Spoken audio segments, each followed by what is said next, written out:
Okay. Just Hello. forget. Welcome. Hello, everyone. Hello. You just missed a real revelation Yeah, that we we just had we definitely have to off stream. repeat this. Um. Uh. Yeah. How did we get on it? We were just Oh my talking about God. how like I'm like Like super delayed patient. Yeah, gratification. and how I'm like really good at it because I have ADHD and I just forget it exists.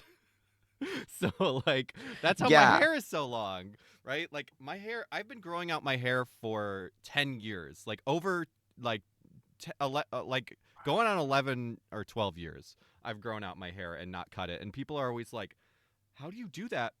Like how do you not just get want to change it up?" Oops, sorry. How do you not want to just like change it up and cut it and or color it and stuff? And I'm like, "Bro, I just forget." I procrastinate. For 10 years. Yes. Yeah. And we were just talking about how ADHDers could actually pass the shit out of the marshmallow test, which, as many of you I'm sure know, is this kind of bullshit psychological test of like delayed Oh wait, gratification and no. can you Oh wait. endure. Wait, hold on. Our sound might not be working. Oh wait. Is it Oh, working? really? Oh, I no, I think it's good. Hello? Can Can people you hear hear me? us?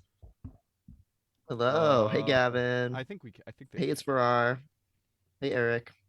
Yeah. Okay, good. And I Lisa. just Yeah. Chubby Kumquat said, I think, yeah. okay. Yeah. Never mind. Sorry. Continue. Okay. Yeah. But so actually ADHDers, this is one of the hidden gifts of ADHD is that Yeah. y'all can delay gratification and you're basically stoics, really. Like you can sit through any amount of discomfort if you just forget Yes. that it's happening or that there's a Yes. thing coming to Like look forward to. I was sorry, like Elden Ring. Like I thought it was so fucking funny, and I was hyped for Elden Ring, but I was thought it was so funny how there was this like. Are you familiar with the fucking Elden Ring subreddit from before the game came out? Did you hear about this shit, Devin? No, was it just like uniquely frothing at the mouth for it to come out? Or was that game super Yeah. delayed or something? Or So basically, somebody remind me how long ago the first Elden Ring trailer came out like 4 or 5 years before the game came out, and it was just like classic E3 teaser. Um, there may have been a Mhm. horse, which obviously is a big thing in FromSoft. Like there was never, well, I just mean there never was a horse or like a mount before.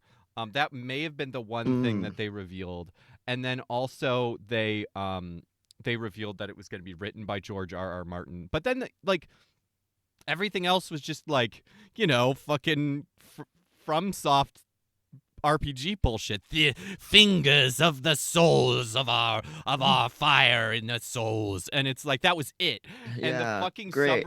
and this, of course, there was a subreddit created, and they just went like off the rails. They invented an entire game with an in-depth lore that they role played. Oh my God. Oh my God. Just obsessing over every little detail in the trailer and here's what this means Well, and represents kind of I think thing. it became it. I think it quickly became not even that. Like it was just completely untethered from anything to do that had been released because so little had been released. Like I'm sure they did that for the first year, but then it eventually became just just oh yeah, you really gotta like literally fake role playing posts of like, oh, you really got to be careful of the finger man who's at this part The of the finger game man. or whatever the fuck. So I they don't know. Goncharoved it. Yes, They it was just full full on on. Goncharoved it. Yes, but even more hardcore, like because like a Goncharov is like the way that like Tumblr works. It's like people will post about it, and it's like maybe your feed is all about it, but like this is just like enclosed little space of like echo chamber of solely just that content of just making up bullshit for like 4 or 5 years. Oh Oh my God. I mean, but the thing is, 5 years for a George R. R. Martin fan is nothing, you yeah. know? Like when you think about the amount of cope that is happening in Ugh. like the not the freed folk, because that's more of the television show subreddit, but like all of the like book subreddits, people are drawing fan art of like somebody who's was like in the background and was named once, like they're losing it over there. They like every time George Martin takes a shit, they're like, do you think that the winds of winter could be in that turd? Like and everyone's like, it's never gonna happen, you know. So uh, I'm it's sure that had to have been a factor, that some of that energy was like poured into that game, or some of pro- those freaks were there too. oh, absolutely. But yeah, it was just hilarious. And what we were talking about with ADHD is I was super excited about it. Um, I'm like I was really excited about it, but I would like see a post about it. It was like, oh yeah, that'll be really cool, and then I'd fucking forget about it. Like the thing that I was talking about right now is fucking Armored Core 6 is coming out. That shit is so fucking exciting, and there's like, it's been so long, and FromSoft has like is so much more of like like such a better company, like as far as like they're just really good. They've learned so much from like the Soul series. Like that game is gonna be so fucking cool, and I'll see a post about it and be like, yeah, it's gonna be so fucking cool, and then I scroll, the next thing is gone out of my out of my brain, That's and I crazy. don't think about So it like, anymore. you're unburdened by impatience. You're like, you're free. Like, when you have ADHD, every day is a gift. I don't know if that's for everybody, Or but it that's how can I be. can. Yeah, that's how I can be. That's Oh, That's amazing. Yeah. Oh my God. Like, I'm trying to think, like the biggest game like that for me for ages was The Last Guardian, which was the mm. third in the series from Eco, Shadow of the Colossus, which is the most famous, and then in which a lot of Breath of the Wild is very clearly inspired by in a Oh, good way. absolutely. And then The Last Guardian. Even though Eco does not get the love it deserves, and I'll evangelize that until I'm dead, but The Last Guardian, it was like that. There was a trailer, and it was like maybe like 10 years or Yeah, something, everybody thought it 10 or was 13 years canceled. it took to come out. Yeah. And by the time it did come out, like its age did show, like the camera work and just aspects of the game were like a little bit clunky, but I still just fucking loved it. That bird dog, that was my pet, Ugh. and we understood each other, you know. It wasn't bad AI. I understood him, you know. It wasn't bad AI. He was just had autism. He just had autism. I really think that. I really think that. This is a whole rant, and I'll spare everyone for now. But like, people would complain about the AI in that game, that the dog won't do what you tell it to, and it's, and it's inconsistent. But like, I feel like I always understood what he was feeling. Like, we had a bond, and I could always calm him down and get him to do what I needed him to do. I think it did make sense. I think he was just an erratic animal, on more of a level than people were prepared for. But Oh, that's my truth. we should just do. I was about to tell you to no. I want to hear the whole thing, but I think I do. But I think we need to make it like a whole. Like I've played I don't think I. Maybe I did. I played a lot of Shadow of the Colossus. But I'm completely unfamiliar with Ico. Like I've heard of it and know it exists. Oh yeah. And you And can I beat it in like 10 hours. So we could do it in like a couple streams. So ooh, I like this a lot. I like this. I so like this a lot. consider. Yes.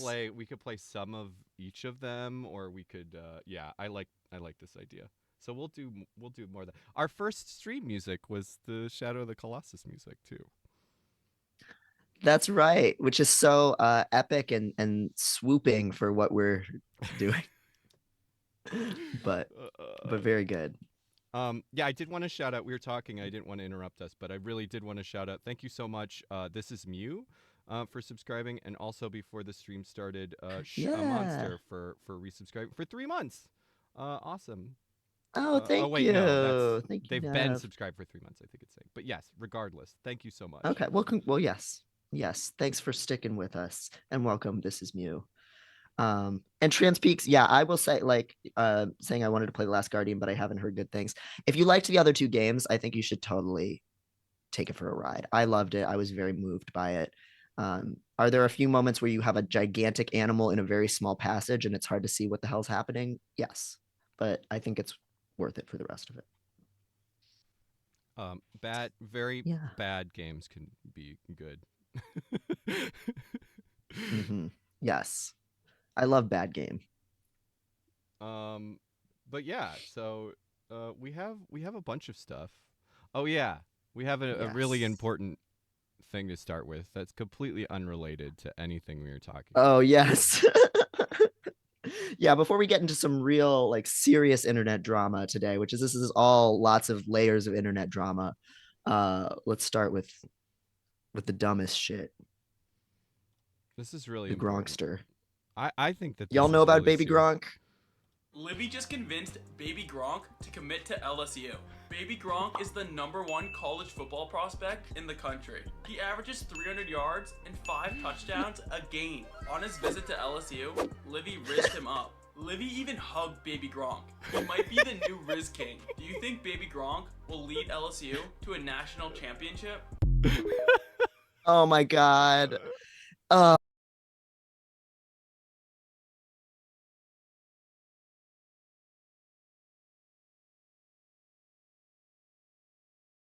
and they ask him about like, at what point did you realize that you needed to not ever blink in your videos in order to like convey things? Um, okay. Oh my god. Actually, we should just read this one portion of it, I think. Yes, please, please, Um, please. because it's just a summary of everything. Should I pull it up, or what's the best way to do this? It's just like Uh, one part of this interview. yeah. I think just read it. I think we're okay with it, unless there's good Okay. pictures on it or something. No, no, it's just text. Okay, so this is from the Substack Max Read, which they do a lot of like internet culture, and they're interviewing Hoopify. And so the interviewer says, "So I'm 37, which is basically like I should be euthanized any minute now. Can you explain to me who Baby Gronk, Livy, and the Drip King are?" Hoopify says, "Yeah, so I guess I'll start with Baby Gronk. He's been kind of viral on and off for now. I'd say about the past 2 or 3 years. And he went famous because he was big at a young age and was compared to Gronk while playing football. So that's how he got the name Baby Gronk. Yes, Gronk is And for a. Gronk, for those of you who don't know, is a football player. Um, Yeah, and that he is somehow that is the wildest part. That that's also the confusing. the word Gronk is if you're into sports, that's not even the weird part. That's like, oh yeah, Gronk. We all know what that means. We all know Gronk, which Gronk is new to me also.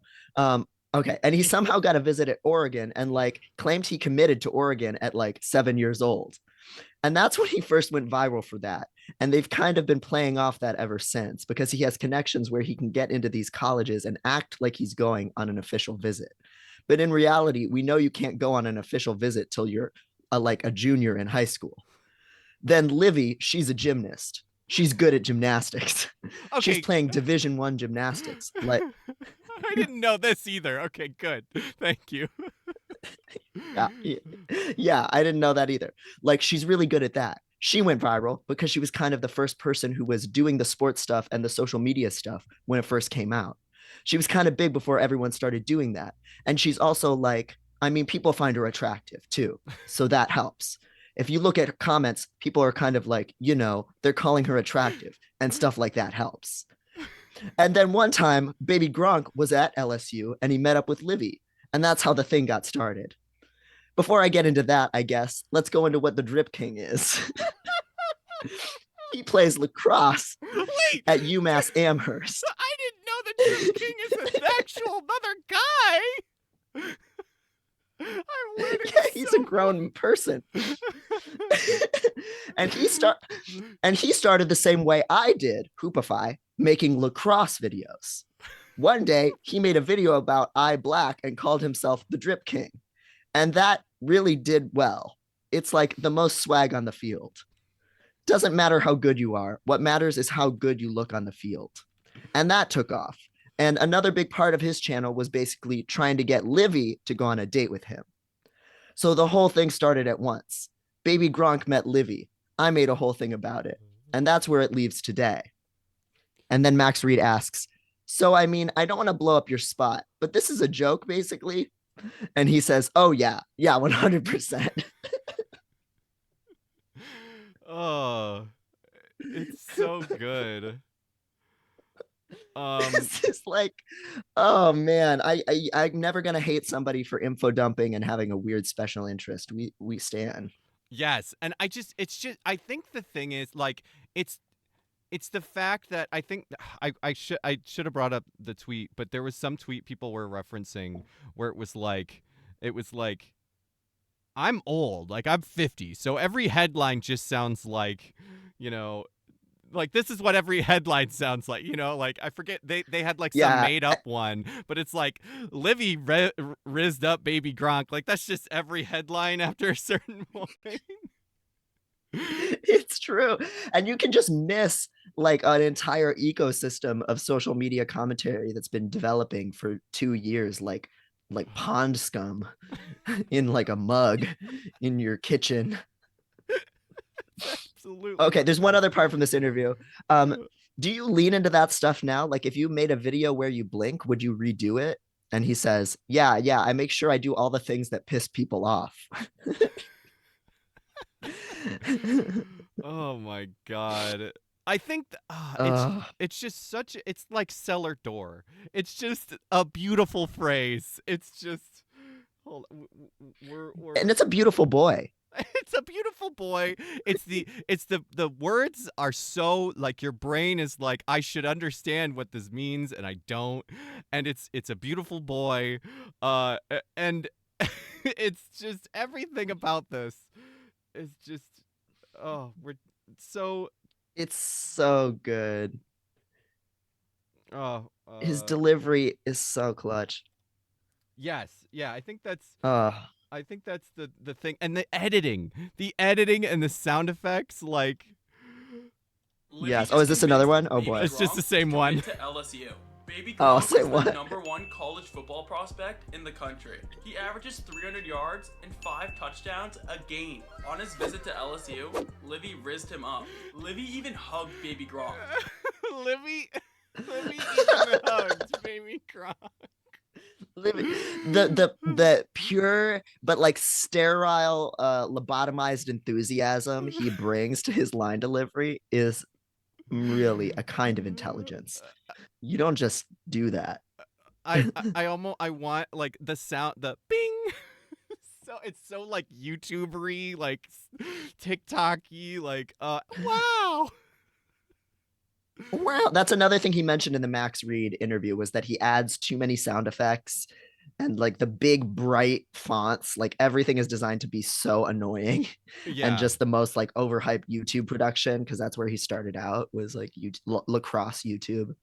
But it works. Like it's the same reason that like Mr. Beast's fucking YouTube thumbnails are terrifying because that shit like grabs your brain for some reason. It's pushing some weird button in the back of, like in the base of your skull. And it's like, you know, there's some horrible horrible way it gets you in deep in some, you know, dopamine hit like Yeah. It's pure stimulation. And for some reason with Yeah. Hoopify, like it's not too overwhelming for me. Like I guess because he's so like dead-eyed. Like there's something kind of comforting about it. It's kind of autistic. Can we watch another Hoopify? I just want to get another Yes. little taste of, That's a really good of idea. what this man does. That's a really good idea. Hold on. I'm throwing it to just me and you, and then I'll see if I can. TikTok on for web is. Oops, no, that's the one for later. Is a lot. Yeah, and it doesn't seem as we Yeah, I know found. it's a little janky on web. The Argyle says, I want Hoopify to do participant observation with my friend group and then report. Yes, absolutely. I want to be Argyle. I want to be the Hoopify of like Grimes lore. Like I just want to make videos like that about my shit. We should. Could you do it? Oh my god. All right, we have a doc Yes, that I is could like do it. edited Oh, could edited videos. Like we could do this on your TikTok and just like do Grimes videos and do the ding and the wow. Fucking I really Everybody that follows me for a normal reason will be so upset, and I love that. Well, we could do Grimes, but imagine if you did that. Okay, I have this thing where I'm like, I kind of want to take like one of the stream ideas I've had, and we definitely need to do this at some point because you love slime, right? Like that's a huge So we were talking about like we should do a video where we should do a stream where we make slime. But I was like, we need to take whatever the topic that we want to talk about that is the most fucking dense and like philosophy language, like deep psychiatry, psychology language that's just fucking impenetrable.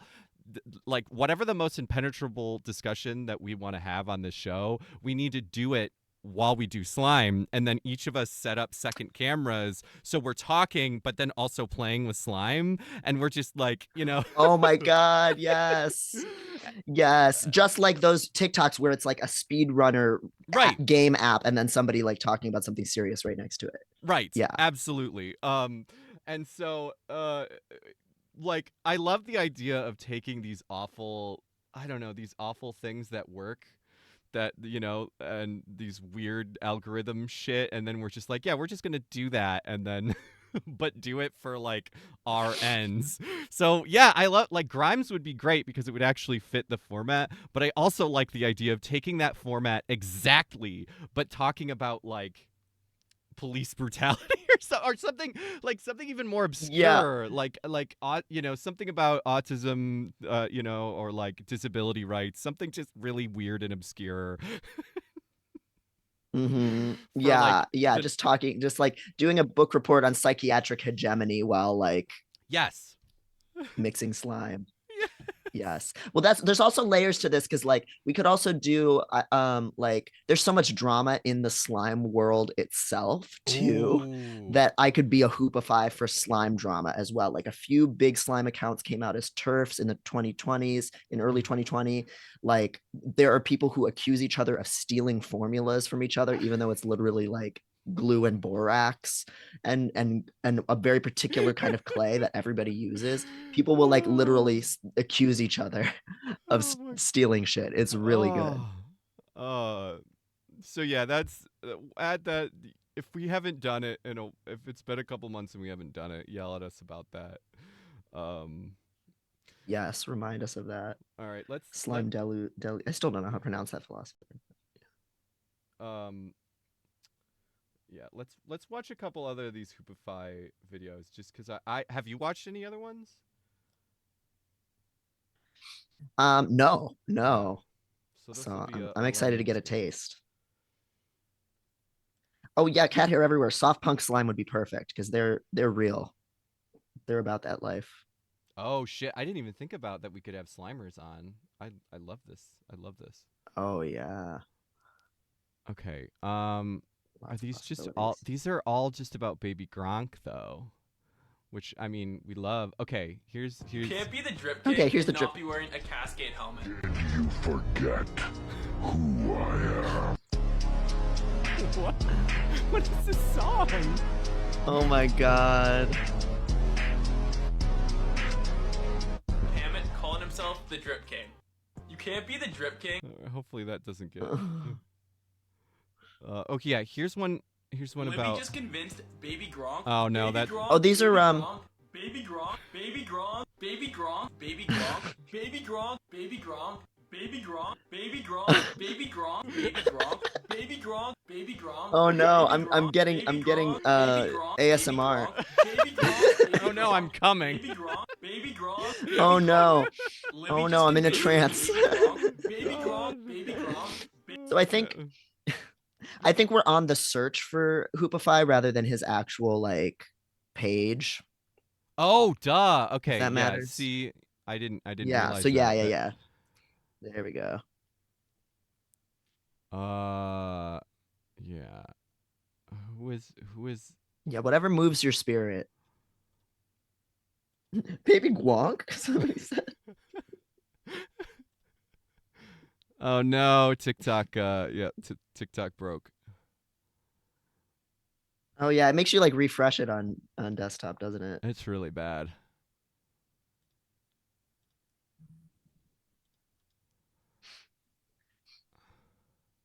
Barrick said, people really have lizard brains. I was once at an infomercial studio in Iowa and I asked why people love Billy Mays so much. I asked, why is he always yelling like that? And the producer said, exactly. Why is he yelling like that? You want to know, so you keep listening. This is wavelength. The number is NBA player. Steph Curry, Mid. Soda. Dr. Pepper, Ugh. NFL team. Buffalo Bills, I should probably give a higher number, but Josh Allen can't really get it done in the playoffs, and Steph Curry hasn't in the past year, so I'm gonna go with 5. 8. What? This is wavelength. The number Okay. is. I think it's partly because I didn't understand the setup for this, and this assumes you do, but I did not. They're just saying numbers and things. We're just giving numbers to things with somebody's mom. Who is this woman? She's somebody's. Who's this mom. MILF? Yeah. Um. Is that Yep. Baby Gronk's mom? He's a 7, but he's from Oh, this is. Yeah. These are. Oh wait. Canada. That's fine. 7. He's an Okay, 8, yeah, this but is- he's 6 feet. That's the same game. Let's get Okay. something that's not.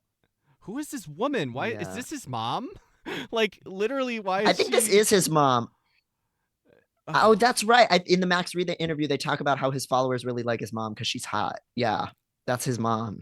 Can you imagine putting your mom on the internet in your videos because people think they're hot? Like those comments have to be full of people like, "I want to fuck your mom." Like that's so weird. Oh. And it's on your TikTok where you're talking about a 7-year-old all the time. Like there's a Yes! lot of things There's a happening. lot of you have a lot of things. audiences. Speaking of which, here, let me bring up. Did you see the picture of him, Baby Gronk, and his mom?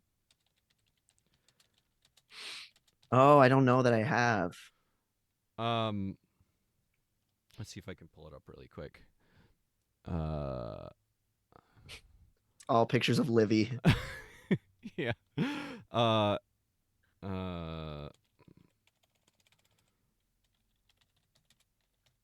Man, this kid's gonna be fucked up. He thinks this is know! real, probably. I know. That's the Oh. thing. Whoa. Yeah. So this was a post that went around when that went. Oh, first of all, I didn't mention an extremely important thing. His name is fucking Madden. His given name, first name is Madden. He's Talk about- football. Talk about The fucking boy. grooming. Like this is grooming. Like this is grooming. Oh. He's been football groomed. Yeah, and so this is his mom, which I don't know. I don't want to shame people for their bodies, even when it's like, like surgical stuff. But it's just, I don't know, man. It's weird. They have a relationship to the public eye, we can say for sure. Yes. Yeah, and Is that one of the cock destroyers? yes. Oh Hold my on. god. I'll pull up a picture of the cock destroyers. But yes, literally, she goes like I saw pictures of this woman with a bunch of other women that have gigantic bolt-on titties. Like she's like literally doing the same thing. Like it's the same like niche, like Yeah. specific fetish. So that she's just in a niche. whole just a whole community of shelf big titty ladies raising football sons. Yeah, these are the cock destroyers. They're very similar. They had a very Yes. sad breakup, I guess. I remember because Oh. Dorian Electra or maybe it was oh my god, Friday. Rebecca Black. Yeah, either I don't know if it was actually one of them or if it was just the stan community, which I like knew all of for a while, got obsessed with the cock destroyers. But yeah, everybody was really in that community was really excited about the cock destroyers, and then they had a very public break. Not that they were dating, but they had some like they were like working together all the time, and then there was some I don't know. They got really mad at each other, and it was sad. Because there is a music video. There's a Rebecca Black music video, her and Slater for Change Yeah. My Mind, I think is the name of the song, where they're dressed like the cock destroyers and they have big Yes. fake titties. Yes. So, Yeah. And I think that like, yeah, I don't remember if they worked with them or if they like during that time but yeah, they're clearly supposed to be the cock destroyers in that video. That's a good video. Yeah. People are fans of your phrasing of bolt-on titties, gigantic bolt-on titties. That's the phrase. That is literally, if you go to if you want to see women like that and you go to the subreddit bolt-ons, like that is literally in the community of people that are into that. I don't know if that's how the women would Oh my describe God. themselves, but yes, that's literally how it's described in the as far as the people that like it. I don't know. Yes. Wow. Because they're so heavy that they need to be bolted on, Yeah. Yep. basically, like mechanical. Well, that's a perfect transition to talking about Reddit, Yeah. I guess. Absolutely. So yeah, we wanted to talk about Reddit and the drama. Most of you probably are at least heard a little bit about this. Devin? Did you want to start the rundown, or should I? Either one is good. I'll do like my stupid layman's version, and then you who understand technology more and have read more on it can infuse the actual like cream filling into that donut. Yeah, I'm just thinking about bolt-on tits So with cream filling. So bolt-on titties. I can And you know, this is what we used to be able to see on Reddit. Not anymore. Not anymore. But yeah, so my understanding is that Reddit is basically blocking all third-party API access to their site, which means a lot of different apps that are not owned by Reddit or controlled by Reddit that people used to use to either read Reddit or to like read posts out loud as like a screen reader, as like an accessibility thing, or to just like pull information off of Reddit for some other purpose. Any app that does any of that kind of stuff, basically now it used to be free to be able to do that, but now you're going to have to pay to have your apps access Reddit, and you'll have to pay basically per usage. So it becomes really ludicrously expensive at scale. And so it's basically just going to make a lot of the site just inaccessible to a lot of people who use these apps. And so that's why a lot of Reddits just went private in protest. Right. Yeah. This week. The I think I don't have the number pulled up, but I think it was something like. I mean, it would have been million. This all started from a specific dev. There is a one-man development team for an app called Apollo, which is the. I mean, this started like the public knowledge of this started with him. So he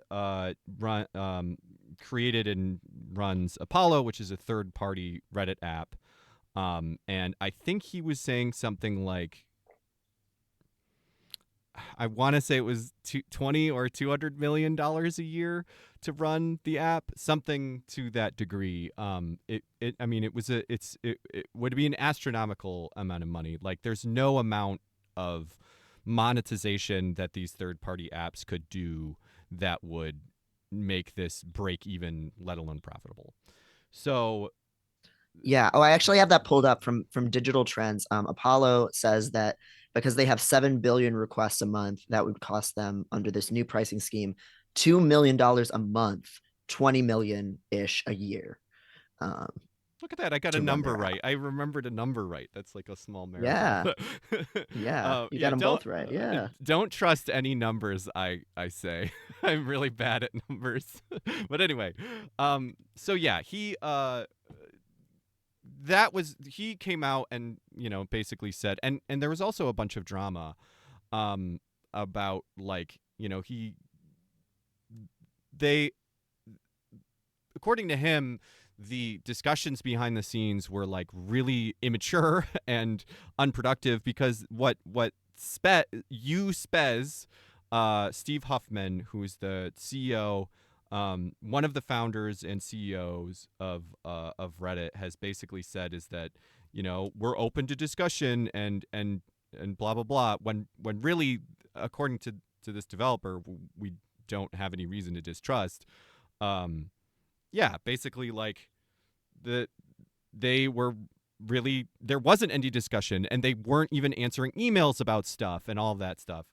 So Yeah, this whole thing has just been a fucking shit show from the start. Um, the Apollo dev came out, said all this stuff.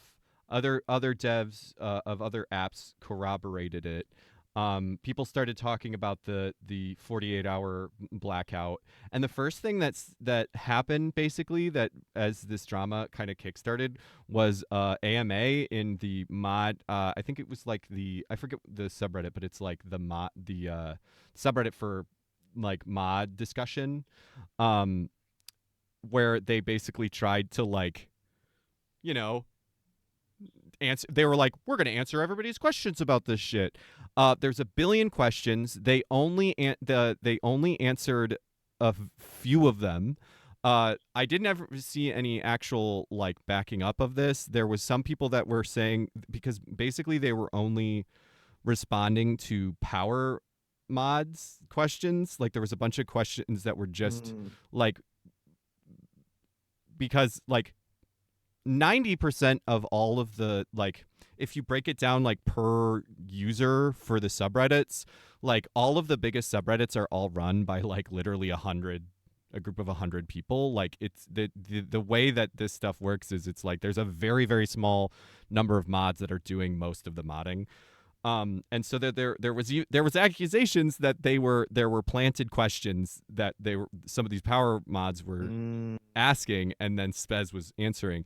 And specifically, there was even it definitely, like, all of the answers were like clearly pre-written PR stuff, and they only answered questions that they had had answers to ahead of time, including to the point where some of the answers that Spez gave in the AMA literally had capital A colon the rest of the answers, as if he had a fucking sheet that said Q. Oh, so it's pre-written. Right. So whether people were actually like being fed questions to ask, like clearly the only answers they were giving were ones that they like had pre-approved questions for, whether or not they just found questions that lined up with those pre-approved answers.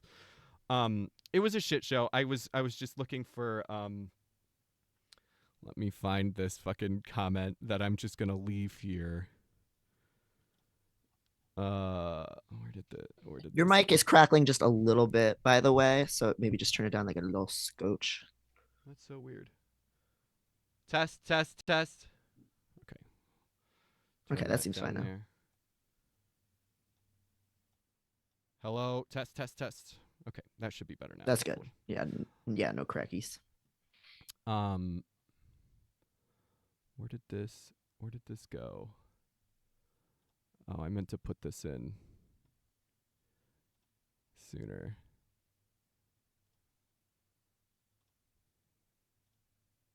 Oh, I can't find it now. Oh, here we go. Yeah. All right. I just wanted to. Is this a comment somebody left on the AMA? This was actually a comment from subreddit drama. I just wanted to leave this for the entirety of the stream. It's just gonna be here. It just says oh, it's so small on my screen now too. Comment blue comments, and their like tag on their username. So every time they're looking, like anywhere on the subreddit, it says, "We'll continue to be profit driven until profits arrive," which is an actual fucking quote from Spez.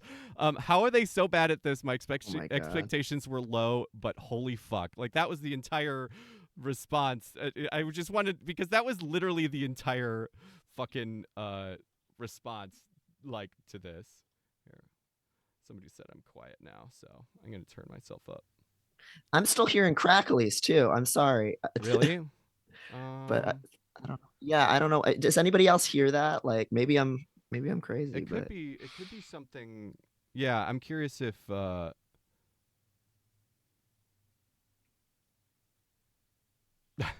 yeah, Eric says Devin's mic is too loud because I can hear him, which is very helpful information. Is the stream getting crackly? Yes. Because it could just be. It could be. Yeah, it's possible that it's me. Yeah. It could also be my setup, but only. Okay. Other people are saying they don't hear the crackly, so yeah, I don't. Who knows? Yeah, it could be But part that's of my good. setup, Yeah, but then we don't need only. to worry about it. Here, let me. Maybe on my end. Yeah. Is my volume too high or something? Aux output. Thank you for bearing. As long as it's fine for people on stream, it's good. Thank you for bearing with us for the technology time. Oh yeah, there's always something. But yeah, I wouldn't worry about it if the stream's good. We're good. Okay, my apologies. But yeah. Anyway. Am I still quiet though? Hello, test. Okay, I think I should be good. Cool, sweet. Hello, artistic bum. Welcome. Yeah, mood.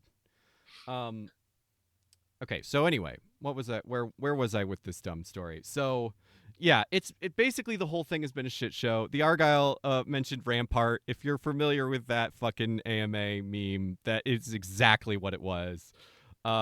Just a complete shit show, made everything worse. But yeah, so that's some of the drama that has continued, and I'll continue. Like, so much of what the initial stuff was saying was like really like personal attacks on the Apollo dev specifically, because this was just like, the Apollo dev like was just the person that was first saying this. Like, this is like one app, and it's the most popular app, but it's like so not the point of this entire drama. And so many of the things that that Spez was saying in his response to this stuff was just like, oh yeah, well, that dev was being super immature and they weren't responding to me and they were leaking our conversations and they were saying that things that we didn't say. They were like attributing things that we didn't say to us when that's not how it happened. And they did say like, and that dev in the comments of that AMA was like, can you tell me what things that I've said you said that weren't true? And of course there was no response to that. Right. So yeah, lots of just drama, but the really what it comes down to is like the drama is entertaining, but and has made all of this worse, and the protests bigger and all of that stuff. But really what this comes down to is the mods and the mod tools. So this is obviously there is an actual problem with moderation on Reddit. Like, all of the biggest subreddits are all modded by a very small group of people that, they got there first and they just do whatever the fuck they want. And that has caused, I mean, it's classic fucking mod drama, and it is not it's not great. I definitely don't think that Reddit mods, like power Reddit mods, are like in great, like that's a great situation. But the reason that this fight has been so big is because specifically, I mean, everybody's like, the official app is bad. And so people are like, we don't want to use Reddit if we're going to be forced to use the official app. But the bigger problem is all of the mods that mod any subreddit do not use the official app to moderate on the fucking to moderate, because the official app sucks ass for moderating. It literally does not have any moderator tools. There are so many different tools that moderators use to do all the things that they do, and none of that shit is on the official app. And this has been true for years and years and years, and continues to be true. So the biggest thing that happened is when this stuff started, a lot of trans people on here will probably be familiar with our I don't forget how many fucking A's there are. It's like our trans. It's like our trans. Right. It's RTR, some amount of A's and S. And it is, I mean, it's annoying. As much I've been we're like, I'm trying to explain this whole situation, then there's tangents on tangents on tangents. there's Matryoshka dolls of subreddit drama in Right. each one of these. Yes, and I mean, say what you will about like subreddits being, that subreddit creating cringe trans women, which, we support cringe trans women on this show. That's not a crime.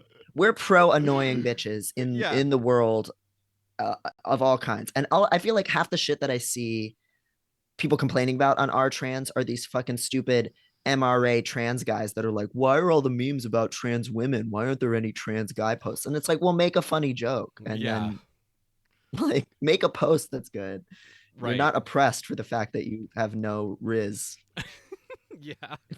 If I'm using that correctly. I think that's basically. Anyway, so specifically there was a post on our trans that was like, there are multiple mods of this subreddit, but basically it's just me. And this is true in subreddits in general. Like, they were like, yeah, I mean, there's a bunch of other mods. They have a lot of like serious life stuff going on, and so it's basically just been me. And our trans is fucking huge, and like, I would assume if you're a trans person, you've at least heard of it. It's like hugely influential. You can argue it's in a good way or a bad way, but this dev was like, the subreddit will shut down, assuming these API changes happen. And assuming that third-party apps are shut down, I will just shut down the subreddit because will not be able to do it. It is already an insane amount of work that they are doing to moderate a group of users that are that large for free. And now they are taking basically the tools that they use to do it on when they're on their phone away. It is just untenable, and they've said for years, Reddit has said for years that they were going to implement these mod tools, and they just haven't. And there's no reason to believe that they're going to be able to do what they've said that they were going to do for fucking, as long as the official app has been extant. Which, by the way, the official app was a third-party app. The official app was Reddit is Blue. Or Reddit Blue from a fucking long time ago, which was one of the first really big apps that they bought and turned into the official app. So they didn't even build it. No, this was a fucking third-party app. Hilarious. And then they made it worse. Like, I used to use Reddit Blue, and then they made it worse, and I didn't use it anymore. Like, it's wild. No one likes the official app, and it's because they don't know they're just trying to maximize fucking profit because they're business-brained. So that is really what the fight is about. And like you said, in addition, there's all of this stuff about API access because the official app isn't reader for the screen reader compatible, right? Yes. So that's another big part of it. Yeah. So that's really what this fight is about. And fundamentally, this entire fight is about moderation, because basically, again, there are huge problems with like power mods and power mods being really bad and mod abuses, and you could go into that for a long time. I had never heard this. I heard an allegation when I was reading about stuff that power mod like there's basically a cabal of fucking power mods that like run everything, and to the point where they supposedly will actually flood small growing subreddits with like child porn and rule breaking content, and then slide in and be like, oh, it looks like you're having trouble running your sub, like give it to us. I know I don't want to say I do mod a couple subreddits. They are like tiny, like they get like a couple submissions a month at most. I don't want to say what they are because I haven't thoroughly gone through my Reddit account to make sure there's nothing like that will dox me. But like I know that I created a subreddit that there's like wholesome blank subreddits. So I created a subreddit that was like wholesome blank, that was like a new subreddit, and it was based off of a popular like meme in another subreddit at a time. So I had some like interest in the beginning, and I was like, will you? And I reached out to there's like a wholesome network. So like there's a bunch of subreddits that are like the wholesome memes, wholesome blah blah blah. That's the biggest one, but there's a bunch of other ones. And I was like, will you put me in your little web ring? And they were like, yeah, if you make us mods of your sub. Like they were like, basically, we'll put you on our sidebar if you give us your subreddit. And that's like not even a big deal, but that's like kind of. But anyway, so that stuff aside, because that stuff is really negative. Basically what this comes down to is about moderation, which is really the biggest question that we have as an internet, like how the internet operates. Like Reddit has done a really wild thing, is that they have created an army of I don't remember the numbers, but like hundreds of hours of moderation man hours that go into keeping their site clean and safe and fucking usable. And that is a free fucking resource that they have. And time again, they have really like shit in the face of those mods that are doing that work. And like this whole argument has been, and Spez has said over and over again, like, we don't want to give away free stuff. And it's like that has been the biggest argument, that you've been getting free stuff this whole time.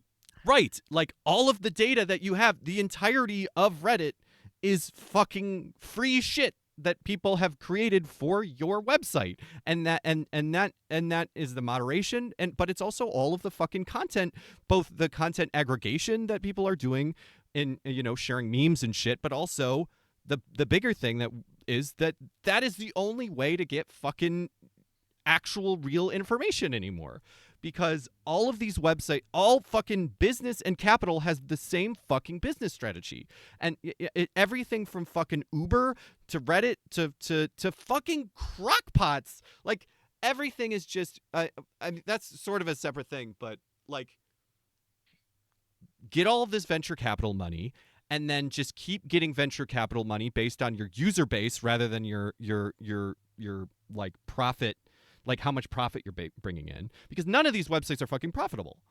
Twitter has never been fucking profitable. Right. Reddit has never been fucking profitable. Facebook is the only one that YouTube's never been profitable. YouTube's never been profitable.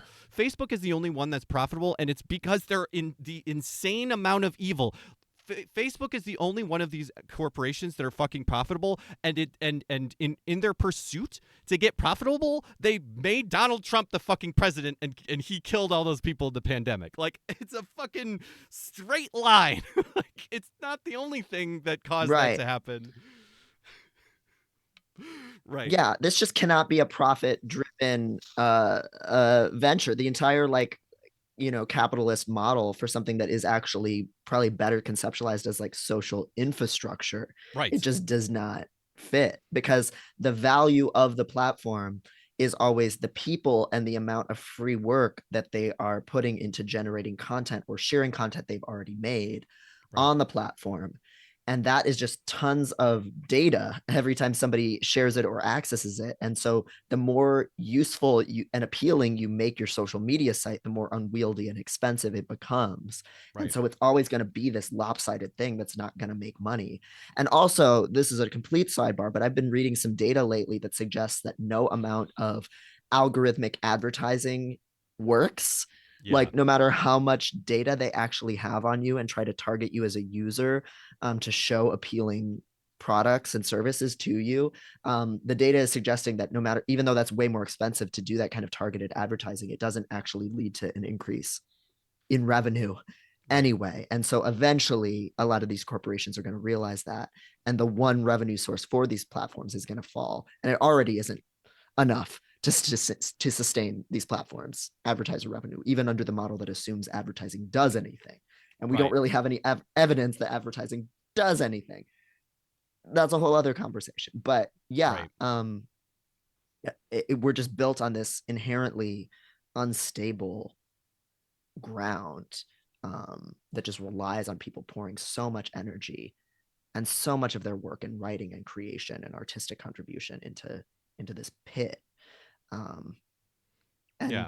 and the thing that's really scary for me too, though, like as somebody watching this from the outside who hasn't ever moderated a subreddit, doesn't know a lot of that side of things, it's still really scary to me that like the R trans moderator can just shut the whole thing down, and then we would no longer have access to that entire history of content and creative work. I understand why that's what they would need to do, because they don't want it to just be this open free for all where people would be posting like heinous things, but that doesn't seem like it's really scary just looking even at the impact that a lot of these Reddits going into a temporary blackout in protest has just revealed just how little information we have access to without these subreddits, how little reputable information, especially when it comes to like niche topics. So it's super scary. Yeah, and I think that is intentional, right? Like that is I think the biggest, like one of the biggest, most fundamental ways in which capitalism is broken is like that was the point. Like that was an intentional thing where it's just like Walmart or anything else, where all of these companies like Reddit has never Reddit is fucking 18 years old now. And in that time, it has grown and grown and grown and grown basically solely because of venture capital. And it's been this promise where it's like, well, look at all of these users. Eventually, we're going to figure out how to monetize these users. And in the meantime, we're not making profit. We're just growing. And in that time, all of that venture capital money has basically gone into creating a monopoly on like small like niche communities. And now every single one of those 5-10 years ago, I mean even a couple years ago, but especially 5-10 years ago, if you had a tech problem specifically, this is really really big in tech because there's just so much niche and you have to have so much specific knowledge to like answer specific problems. Like you would find some fucking forum and there would be some guy who's like, yeah, I had this exact problem, here's how to fix it. And now every time you need one of those questions answered, it's Reddit, because Reddit has become this insanely huge bloated monopoly that has shut everything else down because they didn't need to survive like in the marketplace like all of these different forums did, because they just had money pumped into them. And now they're turning around, and the reason all of this has fucking happened is because Reddit wants to do an IPO. They want to go public and fucking have people buy shares. Like that is why all of this happened. Is they're supposed to, by the end of the year, they're supposed to have their fucking IPO. They started when they started to pursue an IPO was like a couple years ago in 2020, when the fucking meme stock shit happened and all of this game stonk shit happened, and they were like, we got to tap into this now and we got to do an IPO. And so now all of these, because Reddit is owned by like Tencent and like all of these huge multinational company, like corporation venture capital companies. And so now they're like, all right, we've been pumping all of this money into, now it's time to monetize. And that is just never going to fucking work. Like you just can't. And it's the same shit that's happening on Twitter, except Twitter is way fucking worse because, first of all, Elon Musk is an even bigger idiot than Spez, a bigger egotistical idiot than Spez, but also Elon Musk bought it, and all of that debt that he created when he bought it is just Twitter's debt now. Like I saw people talking about it where it's like, it's insane that we allow these giant purchases to happen, because it's like if you went to a restaurant and you're like, I don't have the money to buy this sandwich, but I'm going to buy this sandwich and then give the debt to the sandwich, and then the sandwich will own the debt, and then I eat the sandwich. And then you have to pursue the sandwich for the debt. And it's the same shit. Yeah, that's what corporate personhood does. Like, right. Yeah. And so all it's all of these fucking websites are turning this shit has happened to. We've pumped venture capital into them for 10, 20 years, and they've destroyed everything that else. And now we have these mega monopolies that has destroyed all of the competitors, and now they have to make money because the investors say they do. And they say, well, that's enough debt. We have to start making money now. And they're all going to fucking destroy themselves. And the internet as a whole is going to be destroyed because of it. Like, Facebook is the same thing. Like you were saying, the way that they're actually making money doesn't actually fucking work. It's all lies. I mean, the big thing shows that they did this whole thing that they got people to start making video. I mean, the switch to video, the pivot to video. That was a huge. They just had completely fake data. Right. They just lied about how many people were actually watching their video content. It was just right. And completely made up. Yeah, and it's the same thing everywhere. It's all fucking bullshit. And our internet as we know it is going to be destroyed when these monoliths fall because they've destroyed everything else. So that's the way that you've just described it with the No, go on. The way you've just described it with the venture capital, it literally is the same thing, the same model as Walmart opening a store right across the street from a Piggly Wiggly or a smaller grocery store chain in order to siphon off all of the customers, knowing when they built that location that they were not going to keep it up there permanently and could not afford to. It existed just to kill the other business. And then when the Piggly Wiggly or the small mom and pop grocery store closes down, they also close down. But they've centralized market share in doing so by killing their competitor. And there's a lot of conversation, especially in the wake of the pandemic, about market share in a lot of different kinds of businesses getting more and more centralized. Smaller businesses are just dying out and all the money's funneling to Amazon and, big corporations.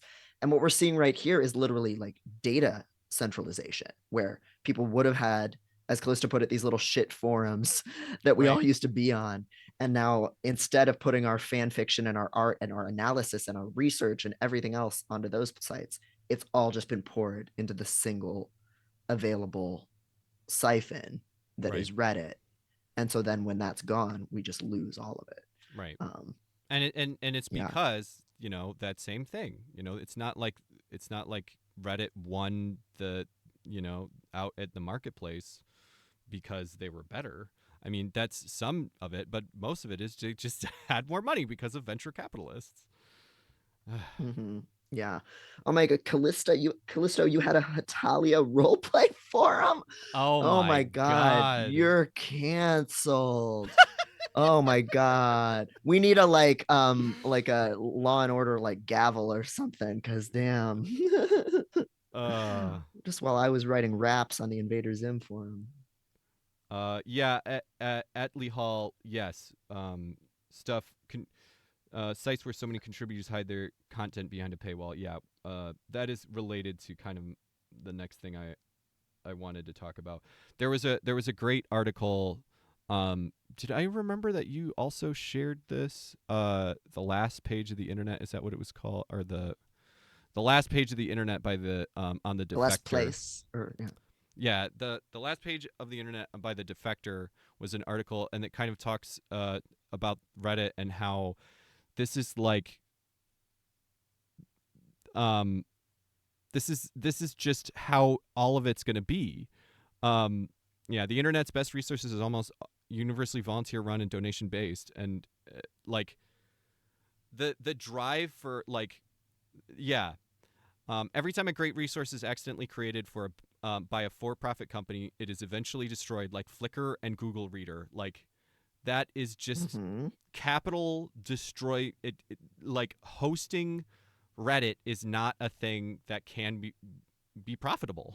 Like, it has to be. It's all volunteer driven, and all of these platforms are going to be destroyed, and more we're going to go, and it's already happened, into these private discords, and and more this stuff is the surface net, as somebody described it. It may have been this article, is going to be more and more destroyed, and it's going to be harder and harder to find actual information. There was somebody that described it as being the original role-playing game that Cyberpunk 2077, the video game Cyberpunk 2077 is based off of, which is Cyberpunk 2024, I think. Um, both games share this lore where sometime in the early 2000s, basically somebody creates this self-replicating virus that infects all of the different servers on the internet, and so now it's like that just exists, and so the internet is no longer this thing that this one thing that everybody can access, and people can access any part of it. Like the only things that can exist are these tiny walled off silos of private information, because if you try to connect everything, this horrible virus just destroys everything. And it's that's what's happening. Wow. But it's capital, and also coming is going to be AI, which I don't know if we have time to get into that whole part of how that's just going to make everything worse. But yeah, it's really really unfortunate that more oh yeah, I will share that in the chat, the article I was talking about. It was pretty Yeah. I'm sure a lot of these platforms will try to use AI to cover a lot of the gaps in moderation. I mean, they already do when it comes to just filtering images, right? Like that's why Tumblr's porn filter was infamously so terrible and would mistake anything beige as porn. Like that's just going to continue to be how a lot of these platforms try to cut corners. Yeah. But it's just so destructive. Yeah. And Atlee Hall, you were kind of talking about paywalls. Yeah, I have a lot of thoughts about that, just as somebody who's a writer, because there's very few places anymore to get your writing published online that isn't paywalled, to some degree or the other. I follow a lot of Substacks, and there's lots of things that I like about the Substack model in terms of reminding me of old blogs. Like there's a lot of content that I like on Substack, even though they also are very proud to host massive transphobes like Glinner and Jesse Single and people like that. But one of the big problems with the Substack model is it's just not discoverable and shareable as easily as a lot of newspapers or other online publications are. If somebody chooses to make their content free to read on Substack, you can get past the paywall. But there's some people who are doing really great work that, in order for it to be self-sustaining, it's completely paywalled. So one person that comes to mind is P.E. Muskowitz, Mental Health. That's health with a HELLTH.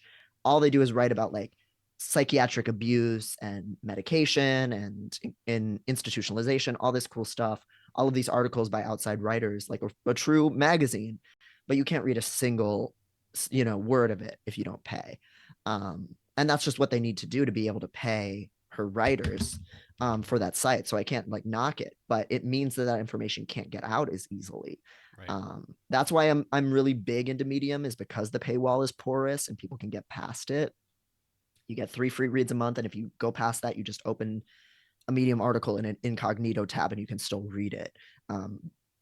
If they got rid of the holes in the paywall, I would just stop writing for them, because being able to get information out for free to people is the most important part of it to me. I would probably just start posting on Tumblr again, which is where I started in the first place. Though of course Tumblr has added Post Plus and paywalled posts and stuff like that too, and so has Instagram and Twitter and all of these things.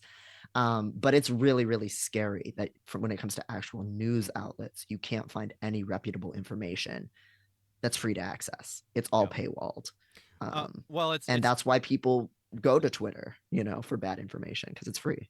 Right, and it's also if you search for something that's happening and you look for news results about it, it'll be you'll find a bunch of different news results for any given search, and then it'll be you go to the New York Times and that's paywalled, and then you go to Fox News and that's not paywalled, or Breitbart, or all of these things, because all of those right-wing media stuff is being funded crazy, because it's all of the fucking Koch brothers and all of the billionaires that are funding all of that shit. But you go to any small scale anything that's more slightly left wing, let alone the big centrist stuff, and none of it's getting funded. I think it fundamentally the internet is not a thing that can be profitable. It's like asking roads to be profitable. You know, it's Mm, it's it's like yes. asking your fucking your fucking water to be profitable. All this different stuff where it's like we just it's fundamentally incompatible. Um, YouTube specifically is like so like the amount of data that is uploaded to YouTube every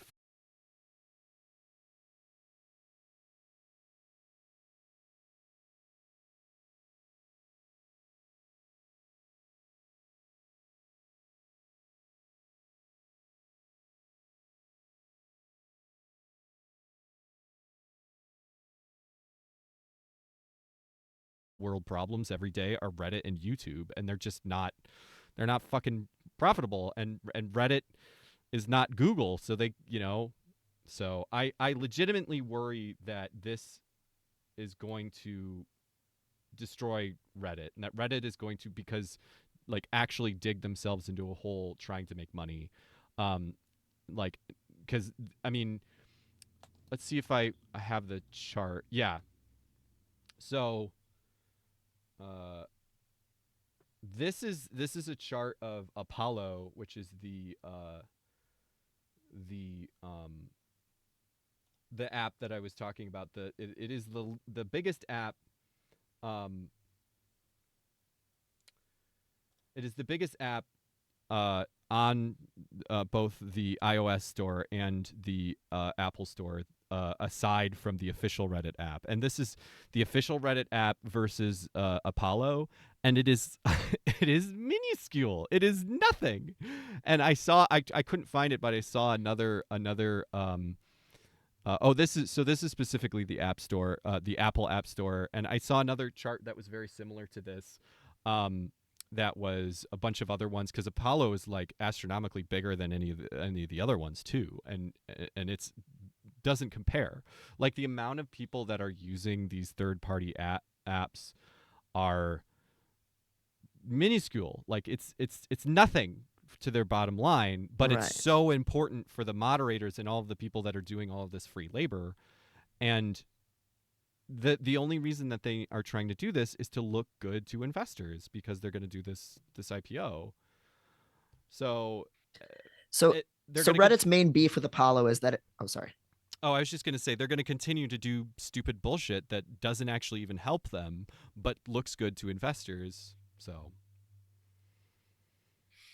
And Reddit's main beef with Apollo, like because Apollo is really like the target, right? Like that's the one that they're most incensed about. That's why they were going after the particular like like complaining about like just the relationship to like Apollo's team and everything.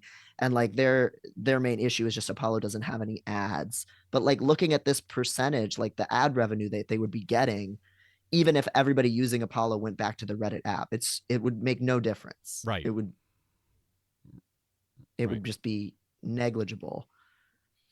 yeah, it's just business brain. It's just we need to do stupid shit to make our investors, think we're doing something. Because at the end of the day, that the fucking share price is the only thing that matters, and that is so completely unrelated to what the company is actually doing.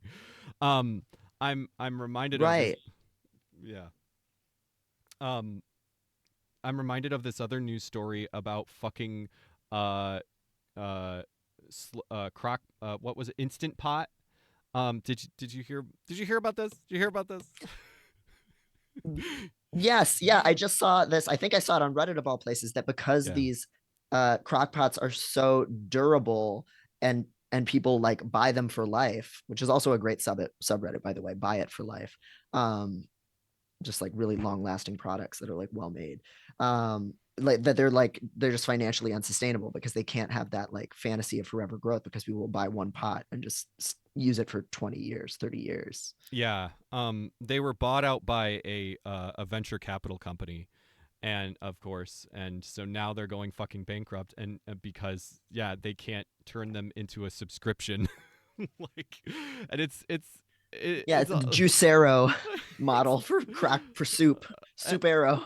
Right. And it's like, how the fuck do you turn that brand into something that's not, like you don't, it doesn't, the idea of infinite growth is fucking choking us to death as a society. And the internet is just another one of these, like another one of the casualties of that. Yeah, it's and there's a difference. I didn't know this until I started listening to, I think it was Gimlet's like startup podcast a few years ago before they went totally off ass up and became horrible. But like there's a difference between like a lifestyle brand or like a lifestyle company that like it grows, it's still subject to capitalist pressures, but it operates at like a little bit more of a sustainable human pace compared to venture capital and startups, which are just expected to just be so propulsive in their growth that it's truly like unsustainable even in the short term. And just have to like just wring 24 hours a day out of work out of people because it has to just be ready to launch and not have a sustainable income going on for years, but just basically make a ton of money when it goes public, and then you just dump it and you don't care what happens to it after that, which is exactly the model that's going on here. Yeah. With Reddit going public potentially. Yep. Yeah. Still dumb. So okay. Oh, sorry. Did you have a thing? Yeah. So okay. So 8,000 different subreddits went dark earlier this week, for at least 48 hours in protest of all of this.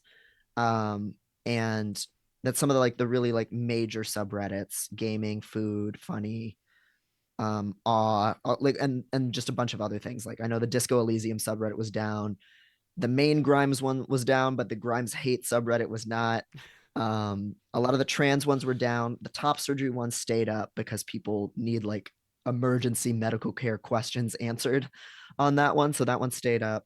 But now it's been past the 48-hour mark. And what I'm seeing here, at least from Digital Trends from an article yesterday, is that over 6,000 subreddits are still staying dark past that 40-hour point. And that's still things like awe, videos, music, and a lot of other major ones. So is that the end of it for these subreddits, I wonder? Or like how long are they going to just have a battle of wills over this, or are they just shuttering their doors? Like what's going to happen? Yeah, and the drama continues. Basically, Steve Huffman has just gone and done a bunch of interviews that are like, yeah, we almost missed the most important quote was where he called the submods landed gentry. Oh my god. Yeah, and I actually understand what he's saying because I think there is a problem with, but it's still like, come the fuck on. And basically he keeps arguing that it's like it's a minority of people that believe this, and it's the mods that are pushing this, when that there's no indication that that's the truth. I don't think that's the truth at all. And he yeah, just all kinds of wild shit.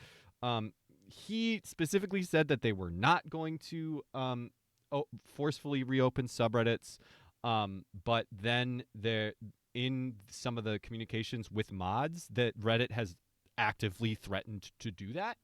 And then also, apparently some of that has already happened because, from what I could tell, there are advice animals, which are advice animals are like, what are the, like Velociraptor, where it's like the raptor and then it's got the top and the bottom text. Yeah. Oh, okay. That's still a thing. Wow. Oh, I know, it's wild. It's still like a giant subreddit that's like one of the bigger ones. It's absolutely wild. But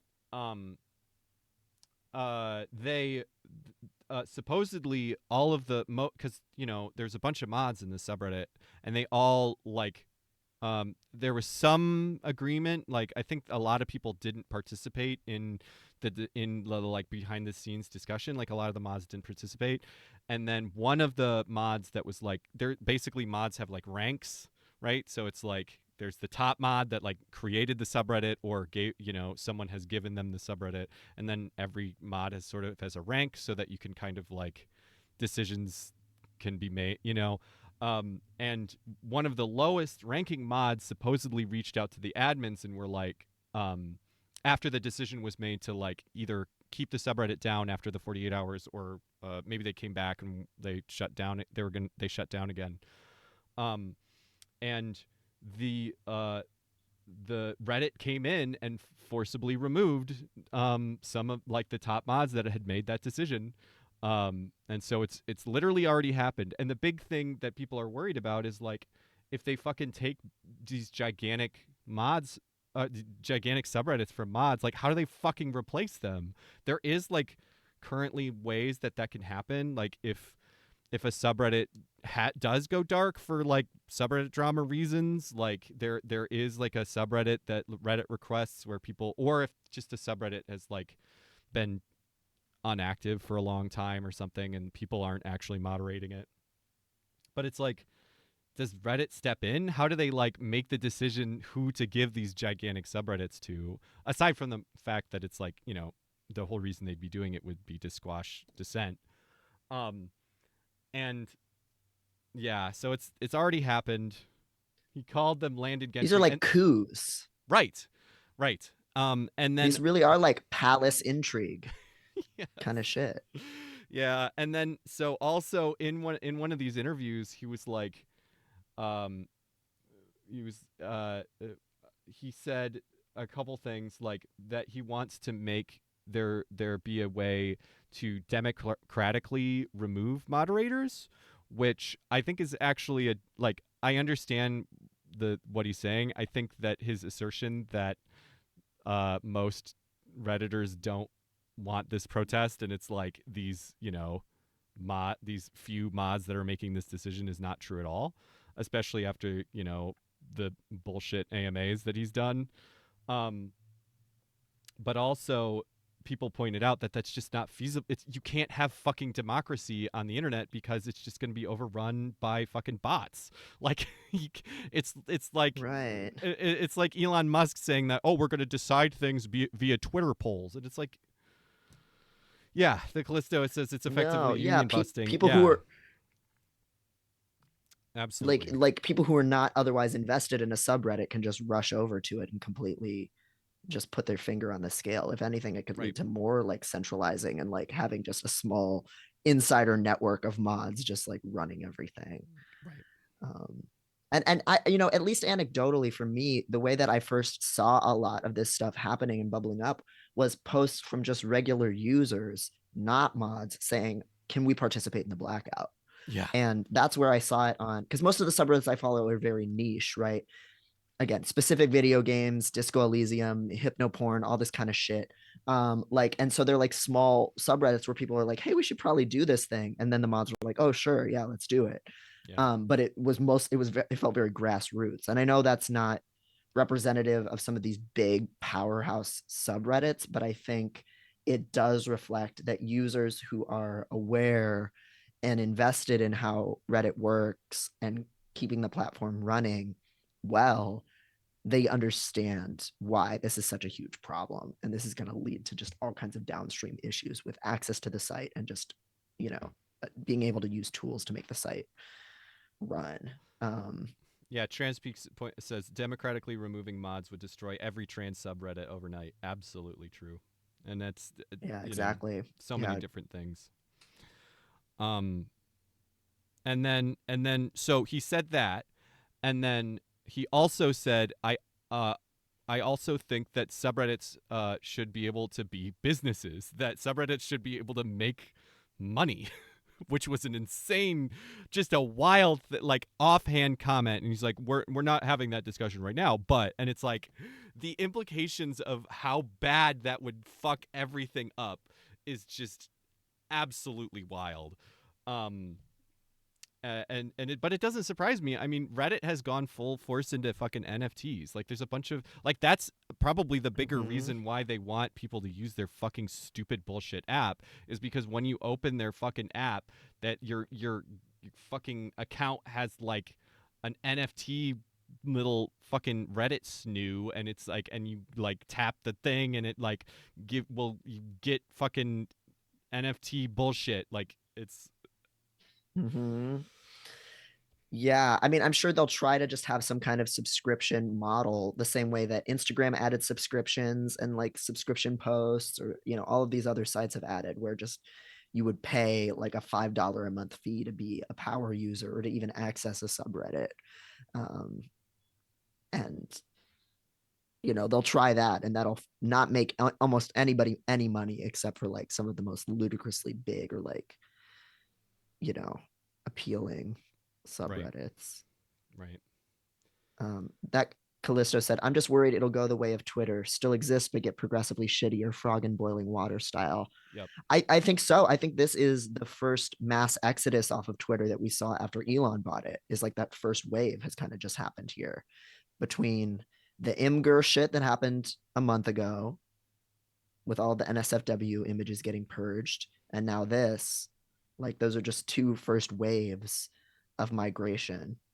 Yeah. And supposedly some people are migrating to Tumblr, a certain subset of like the cooler Redditors, but I think, yeah, we're just gonna keep seeing them hemorrhage people most likely Yeah, I'm if really it keeps up like this. I wanted to look into it more than I did. I haven't really because I am I'm an old head on Reddit. I was not there for the Dig Exodius, which I think is I really want to go and read some about that because I only have vague memories of it. Are you familiar with this at all, Devin?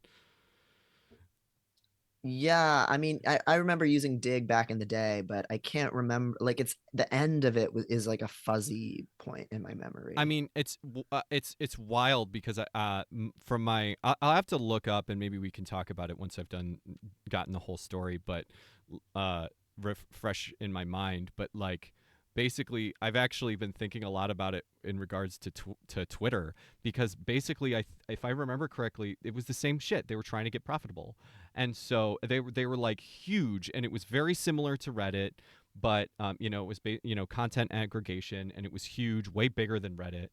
And then I think the big thing they did was they paid for they people could pay to like have their posts rise to the top on their fucking front page, which is so much like what fucking Twitter Blue is.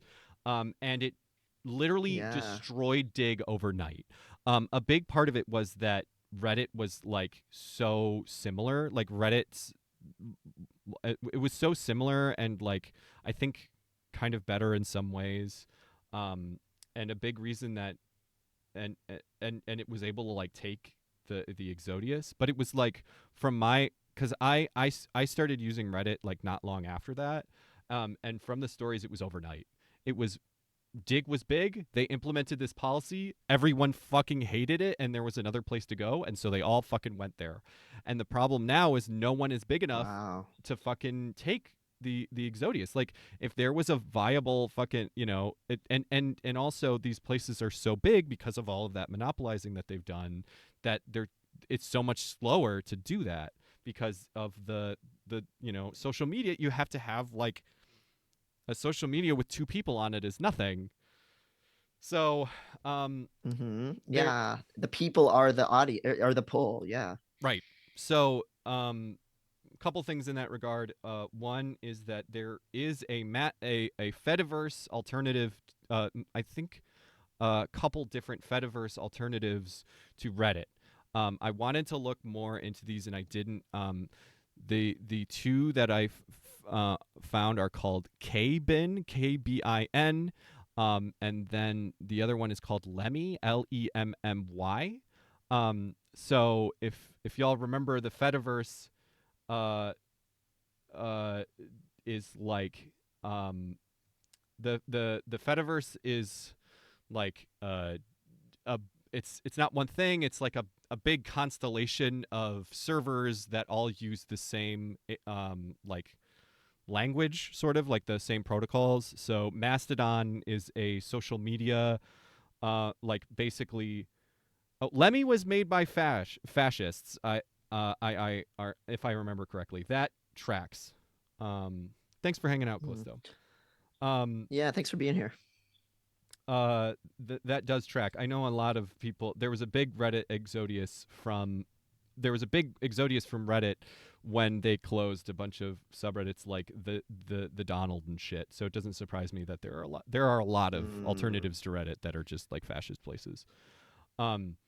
Yeah. Well, yeah, that's the tricky thing in the model is like when you go on Reddit, you find the subreddits that you want to follow and you kind of make a home out of those particular topics. And Right. there are servers in the Fediverse that are devoted to particular topics, like there's an academic one or whatever. But it's hard to pick what you want to have as your home. And if it's just generic or like generic social media identity, then you don't really know if that's going to be a home for you, even though you can make contact with other servers. And I'm sure as people get more comfortable with it, then they get a feed that is what they want it to be. But I think it's hard for people to know first to learn how it works and to just follow a path to, okay, this is where I want to go if I liked to be on these subreddits. Right. I would imagine. Yeah. I wish I had wanted to do more research into like how this stuff works. I'm very curious. There does seem to be a push on Reddit to move to KBin and Lemmy. Yeah, It's For Our says that Lemmy has tanky devs. So I'm definitely, I don't know that this is what's happening, but I'm definitely imagining that this is finally the weird like tanky left-wing dictator people and the right-wing Trump fascist people have made a great friendship, no. and that's what Lemmy is. That's what I don't know if that's actually what's happening, but Oh God. Yeah, that makes sense. K-Bin it is then. Nick Knack asks, is there anything that lets you spin up your own Reddit style Fediverse platform like the old school image board softwares? I think that's kind of what KBin does, is my understanding. Because again, it's like federated, so it's just a protocol. Like it's not like a site. I have heard that kbin.social is one of the bigger ones. If people want to kind of investigate that, I have not gotten to it yet, but I think I have tried really hard. I think I could still.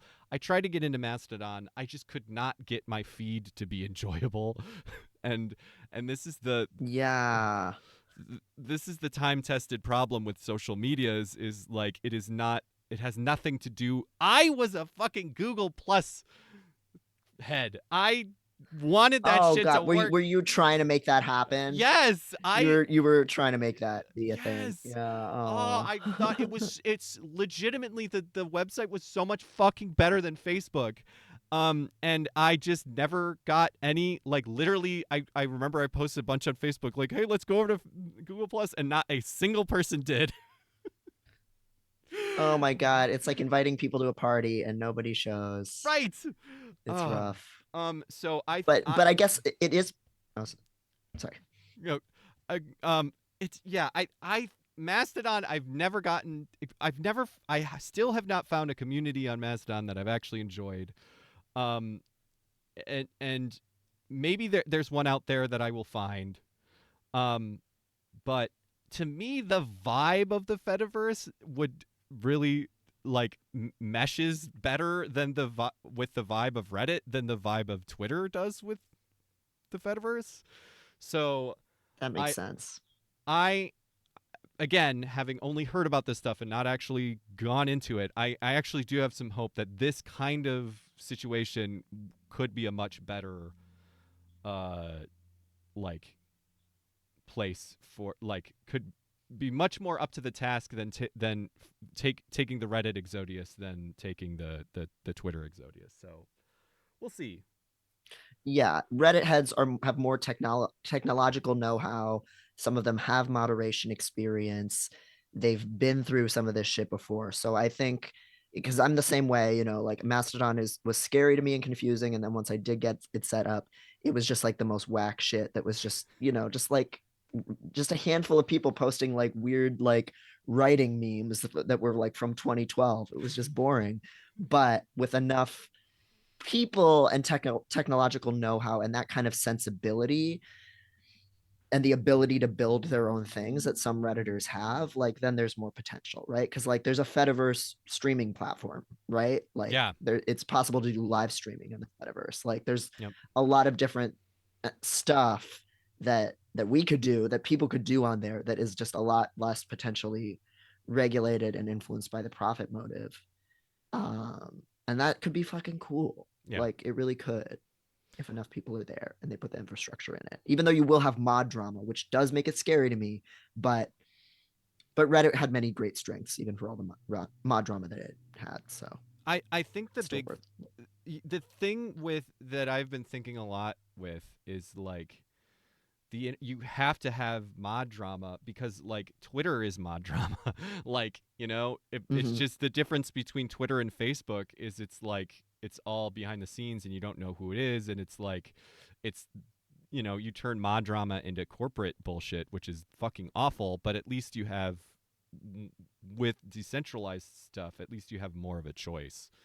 And it's like mod drama is fucking awful. But the thing is, like, I genuinely think that like moderation is not a thing that we can it's just not a thing that can be done profitably. You can't run a service and moderate it the way you need to be without legions of volunteers. It's just never going to be good moderation. And legions of volunteers are also not a great option either, but because, you know, but because we live in a capitalist society and those people need to also eat in addition to being mods. But yeah. So yeah. It's yeah. it's interesting. I'm hopeful. I'm curious where that stuff goes. Yeah. Yeah, it's sad that we are going to have just so much information lost that we won't be able to recover unless people, I don't know if there is a project that anybody's doing to back up some of these subreddits before they get potentially terminated or before they are taken over Yeah. by Reddit again and assigned to new mods. I hope there are, because as when we get into kind of our next topic for today, like, you know, the DIY HRT subreddit is the place where people talk about like dosage schedules and how to like mix and prepare certain things, and like how to go about asking your doctor for progesterone or whatever, or like when to start finasteride, all this stuff. Like there is no peer reviewed research on this stuff. Like that is the research. And so, you know, when Tumblr's first big porn ban was going down, a lot of people were backing up their Tumblrs to WordPress. That was really easy to do. There was just a really easy like applet you could do that could back up your entire Tumblr archive. Now it's a lot harder to do. You have to put in a request and you have to wait like weeks for them to give it to you. The same way if you want to back up of your Twitter, you have to put in a request and, you know, maybe never get the zip file with all of that. But I just hope that like as some of these mod teams, and I can't imagine that they're not thinking about this because they've already had to put so much care into this infrastructure, but I hope we're finding some way to compile a lot of information and writing that people did on these sites, because every time we move from one platform to another, we just lose so much history. And like, Yeah. it's crazy. It's just even something that comes up as I'm like working on copy edits for my next book. I've cited like tweets at various points there just to illustrate here are things that people were talking about. And a lot of those tweets are just gone, and the Twitter user's gone. And it's not necessarily on archive.org. And so then I just have to like tell my copy editor, like, well, you're going to have to just trust me that somebody said this, which is not great at Sources, all. I should have trust me, dog. capped it. Just trust me, bro. Like, what am I supposed to do? Put a screenshot? That's not reputable either. We really are living in an epistemological crisis where there's no way to talk about not just knowledge, but how we know something Yeah. in any reliable way. And it's gonna get so much fucking worse as AI stuff, you know, takes off. Yeah. So, yeah, Car Crashes says moderation on a for-profit platform is alienated labor. It'd be cooler to build a messy commons than work for a shitty algorithm, which I absolutely agree.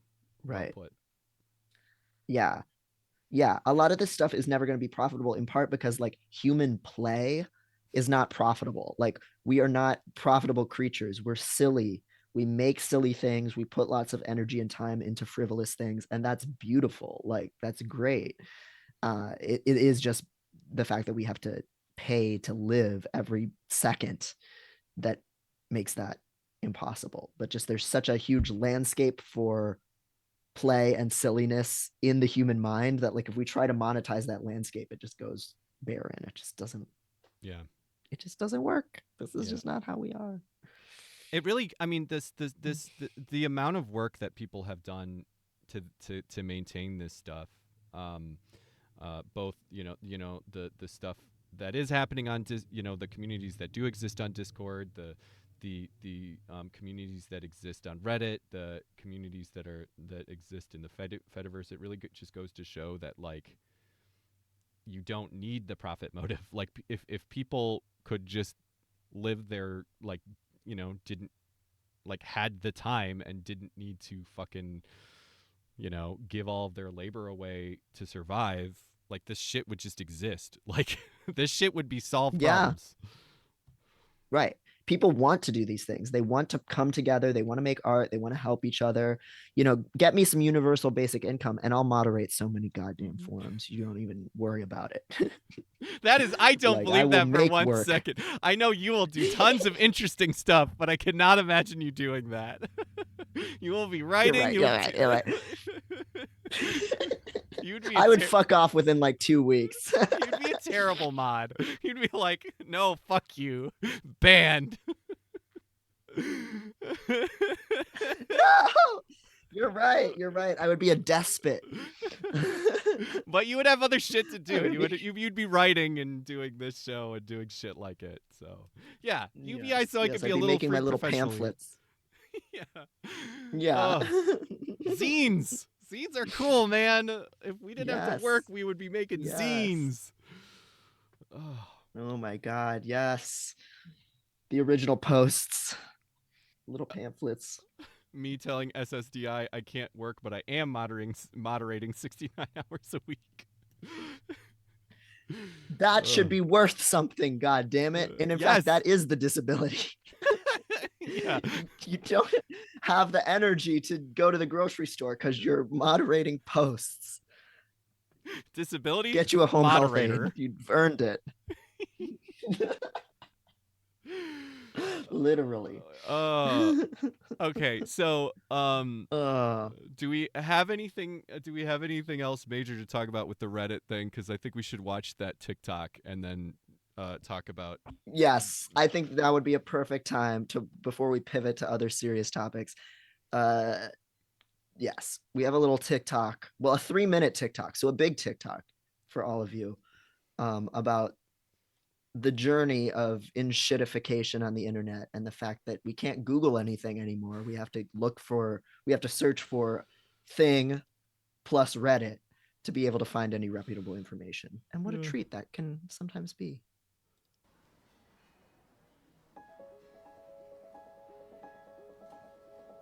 It's a lot of options.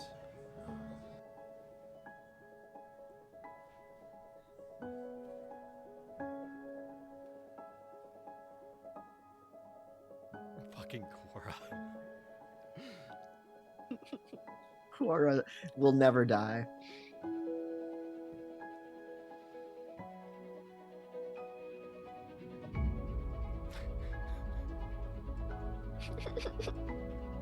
He's so galaxy brain.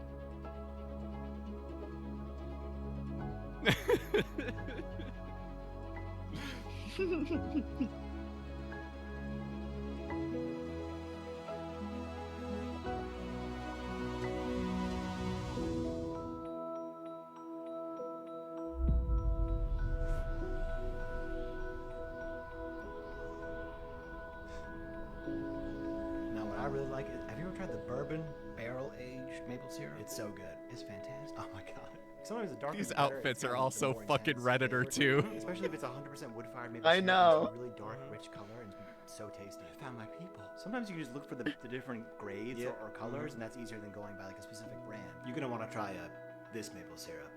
It's really good. Should be available in most grocery stores, and it's not too expensive. Hey, thanks so much. Sure. What is this place? You're in a random, hyper niche, very friendly subreddit thread. Wow. It's a safe space. Everyone here is just like so friendly and informative and just like seems real. And plus, most of the people here are like Canadian and from Vermont. Oh, yeah. You know, you commented this suggestion like 7 years ago? 7 years. I never thought I'd help a future stranger so much. How is the future? It's pretty bad, but you know, it's okay. How are you?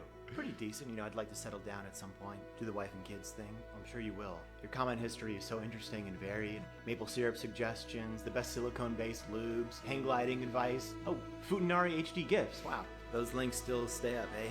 Yeah, they're up forever, of course. Such eclectic taste. and how are you? I'm just trying to make some waffles. Right. Is this real? If it feels real, then I guess so. Will I ever see you again? Maybe. Thank you. Oh god, what's happening? I think I'm losing a connection. I'm on Sprint. Fucking sucks. Thank you guys. I'll never forget you. Take care, and I'll come back, okay? I swear. Thank you for the recommendation. Goodbye. Bye. Enjoy those waffles. Bye. So beautiful.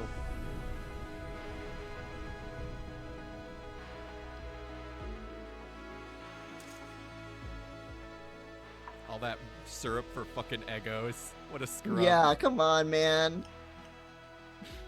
Needs to go to the Eggo subreddit next, or the waffle subreddit.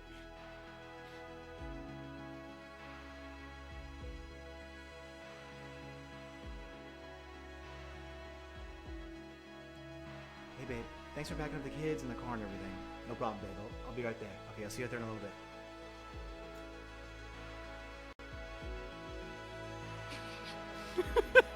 bit. Nari HD gifts. That's his compensation for all the great work he does. He gets a little treat.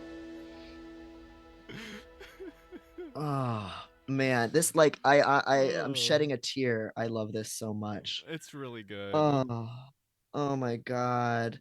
Like, and it really just it encapsulates so much how much like untrustworthy content mill information is out there on the internet because of SEO writing and now AI, and how comforting it is to just take part or sit on the sidelines of just a conversation, just a real human conversation, and how that is so much more clarifying than these like big, bright, declarative, shitty websites.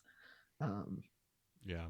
That's like what this battle is about ultimately, like actual like attempts at human connection and community versus content, capital C, and selling content. Yeah. Yeah, it just encapsulates it in such a lovely way. Yeah. It does also remind me of the fucking how bad fandom.net is too, where it's like that's another thing where it's like it's, you know, all of these people that have put, you know, thousands of hours into different games, and they have all of the like so many volunteers have compiled all of this stuff, and some fucking company bought out fandom.net, and now all of those wikis, like, they still exist, but you have to like play a fucking horrible mini game of dodging out of fucking pop-up menus and horrible ad space. Like 1/3 of the fucking screen space is actual content and everything else is ads. Yeah. It's like unusable to me. It's so overstimulating. Yeah. One site that hasn't quite gotten that bad is TV Tropes. I love TV Tropes to death. That still feels like an old internet website. Yeah. It has ads now, so it can be a little annoying on mobile, but it's not like fully in shitified, and it still is just this like collaboratively created user generated thing where there's no notability requirement. Like you can make a page about anything. Even you can make a TV Tropes page for your own fiction that you're making that nobody else gives a shit about, and I love that. Yep. Still really good. Oh yeah, Maxi Mello, bring back Ask Jeeves. Yeah, I think is also true. Yeah, he was real. Quora is so fucking funny. Have you spent any time on Quora? No. Maddie? No. Oh my God. For some reason I get like emails from like the autism Quora and also like the narcissist Quora Oh and my shit like that. god. And they're so bad. It's like evil Reddit and like fucked up Ask Jeeves or no, fuck up Yahoo Answers together. So it'll just like the questions will just be like I can't even think of a good example of it, but it'll just be like, why are autistic people fucked up like that? And then it'll be like, doctor here, it's because they suck. And then the next reply will be like, mom of a beautiful autistic boy here, it's because they're evil, like He got a vaccine and with Hitler particles in it, and now my baby boy is Yeah. evil, and I have to do torture on him to fix him. Oh. Yeah. And then like the third reply will be like, I'm autistic. We have no souls and we're super rational. Like it's like just the worst. It's something about it is like I can't even be mad at it. Every time it ends up in my inbox, I'm like, let's take a journey into like the saddest pond of like the most detached people who are like the encapsulation of the worst ideas. But there's only 4 of them. So it doesn't seem scary. Alaka Quora feels like Yahoo Answers crossed with LinkedIn, which yeah, that does. Oh, you're right. There will be posts on because the next suggested post on Quora will always be like, like a black and white photo of like a couple that are, and it'll be like the headline will be like, he murdered her, but you won't believe what happens next. Inspiring. Like Inspiring. and then it'll be some fucked up story that like is like very much like LinkedIn posting where someone's like, my son had this amazing insight today that's like clearly made up. And it's just like mining. You're exactly right about that. We should do a Quora episode. It blew. I never understood why my brother and me didn't when Yahoo Answers died. F in the chat for Yahoo Answers. They didn't go to Quora. I think we need to take up that mantle. Let's call that shot. I also definitely want to do a LinkedIn like dig into fucked up LinkedIn shit too. But let's call the shot. Oh my God, yes. LinkedIn would be really good. But since we're talking about Quora, let's call the shot on Quora. If you have suggestions for fucked up Quora posts, send them to us. Send them either to drdemonprince.tumblr.com's ask or my ask testdevice.tumblr.com or our email drdevinpricestreaming@gmail.com. Any of those. Oh, I can go to our credits. Yes. I don't think our credits actually have Oh yeah. our email. You're invisible for some reason, but Yes. Yeah, I'm writing down all these ideas. Quora post stream. Honestly, Quora is such a buck wild minefield of shit. We almost don't even need to prepare. Like we can just hop into my Quora and like, or if you want to make one and just follow I a few will. things that you want to learn about, and we can just fucking scroll because it's like getting punched from like 5 different directions. You have like no idea what you're gonna get, and it all sucks so hard. It rules. I love it. Oh yeah, Transpeak said I can send some course stuff, but it's definitely gonna have a massive trigger warning. Yeah, send it to me. I'm good. Yeah. I'll take all comers. We'll make sure we trigger tag it what the submissions we get. I guess we'll just have to watch what we see on Quora, but it's not gonna be Yeah. it's not gonna be not Yeah, safe it for won't work, be so. NSFW. No, it'll just be really weird. It also reminds me of something that Snopes.com used to call glurge, which are like packaged as feel good stories, but they're like horrifying, So they're usually about somebody's like wife dying in a car accident, but then the baby lives because she's pregnant, or like something that's just like really gruesome, but it's has like a sentimental overtone. Like there's a lot of glurge on Quora, lots of like weird, fucked up shit like that. I just keep thinking about the fucking yeah, it's so good. This isn't on a post, but it was just that ad that the anime sickos were talking about, where it's like, and I think I've seen it too, where it's like, this horse was this woman was pregnant, and a horse kept hugging her. When the veterinarian sees why, they call the police. Like what? It was just like that like fucked up ad at the bottom of like articles. Like that's all I'm thinking about. Yeah, there's so many ads like that on Tumblr now. There's one that I always see that like it's a cutoff like story that's like my husband was always telling me I smelled like dog shit and was making me shower all the time, 9 times a day. And then I told his mom about that one time and she said, you need to call the police. And Oh I my was like, God. I unironically like, I need to learn what happened here. And I clicked it and it didn't have that story. It was just Yeah. a bunch of other stupid fake social media stories. So to this day, I'm still wondering why she smelled so bad and what the game was. But the headline was definitely like top 10 gaslighting stories. Yeah, it is really entertaining. On Twitter too. The ads on Twitter have become so unhinged. It's just like, look at this weird gadget. It's like, what? And then it's really funny on Twitter Okay. because sometimes the fucking ads will have community notes on them. And they'll be like, actually, this is a scam website for scammers, and don't go there. It's a scam, and it's like promoted. Fuck, what a bad website. It's so good. It's such a lovely combination of factors. Though I am gonna buy that little like metal bow and arrow set that's like under every viral tweet. Like Don't I click want the link. Just search it on Etsy and find some person that's making it. Don't go to the Alibaba drop shipped one. You got to search it on. you know my debit card did get hacked recently and I'm starting to connect some dots a little bit between No! this Damn and it! all the free samples of Delta 9 that I sign up for on literally any website. I'll just Google Delta 9 samples and just give them my Oh, Devin. Somehow that's what got me doxxed. Somehow you put your credit card in somewhere. me buying Delta. yeah. Oh, fuck. This is all my fault. Okay. God. If there's a Delta 9 Quora, you are banned. Oh my god. Oh, let me look at that actually. Oh. And Quora's like one of those sites like Pinterest where they make you make an account to look at anything, Yeah. and then they've got you. You know. I think that's why I've never fallen down that hole, is because I've never taken that jump.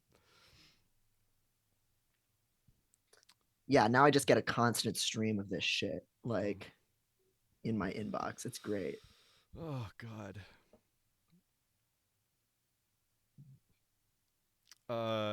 6 Word Story says, lol, I actually did that for hangover pills, which actually did work, where they'd send you a sample pack but then automatically sign you up for a renewal, and the only way you could unsub was to call them, which they don't tell you. Yeah, that shit is fucking... Oh, man. That shit is so normal. What is it? Dark patterns? Yeah. Yeah. I did do that with some Delta 9 seltzers, that it was like a subscription pack, but those shits were good. I'm not even mad. I just called them. All right, let's talk about this another. Is what passes for a hobby for me. Let's talk about another Yeah. evil thing. Yeah. Yes, the DIY, or no, first just the Estrolabs shit. Right. Yeah. Yes. Yeah. So I don't know how much people have heard about this. I do have just one of the like warnings, that we can pull up, and then we can or whatever we want to do. Yeah, pull it up and share your screen, and I'll. Okay, perfect. So this was making the rounds on all the trans social medias last week into early this past week. This site, the Queer Quirk, also Estrolabs, was also like the actual like HRT website that was going around. They were marketing themselves, as you can see here in this tweet, as the plug to get HRT style pills without a doctor's note. So not even actual HRT, but they were, marketing themselves to DIYers or trans people looking to start hormones online. And I believe they had both transmasc and transfemme kind of fake pills, which whether they weren't actually even sending, I don't think, anything to anyone, but they're ashwagandha pills, which are, does that like make you like hallucinate, or does it not even do that? I'm not even sure if it does anything. So my understanding is when people started looking into some like the stuff that was in it, it actually could like drastically increase your testosterone, and also like they're like if you took these regularly, you could get like serotonin syndrome and fucking die. Like the shit that was in here, I'm not a doctor and I don't know the shit, but my understanding was that it was real bad. Like it wasn't just didn't work, like it was really bad. Yeah. So this is from the our trans subreddit. It's made from ashwagandha root and black pepper fruit, which according to multiple studies increases LH, I'm not sure what that is, and testosterone levels. The latter also increases testosterone as well as sex drive, and can provoke serotonin syndrome, which can cause diarrhea, shaking, fever, seizure, and can be fatal. So people do take ashwagandha root. I think it used to be very much like a bro science supplement that like guys would take for like whatever, boost their libido, make their dick bigger, whatever, all this stuff. So they were just completely trolling, in this case, trans femme people, trying to basically make them dysphoric and kill them. But what these sites would also do was just mine people's information and essentially dox them as well. So this was, from what everything that I can tell, oops, let me just this bigger here. Sorry. It seems like this site was pretty much found out pretty much immediately to be a scam.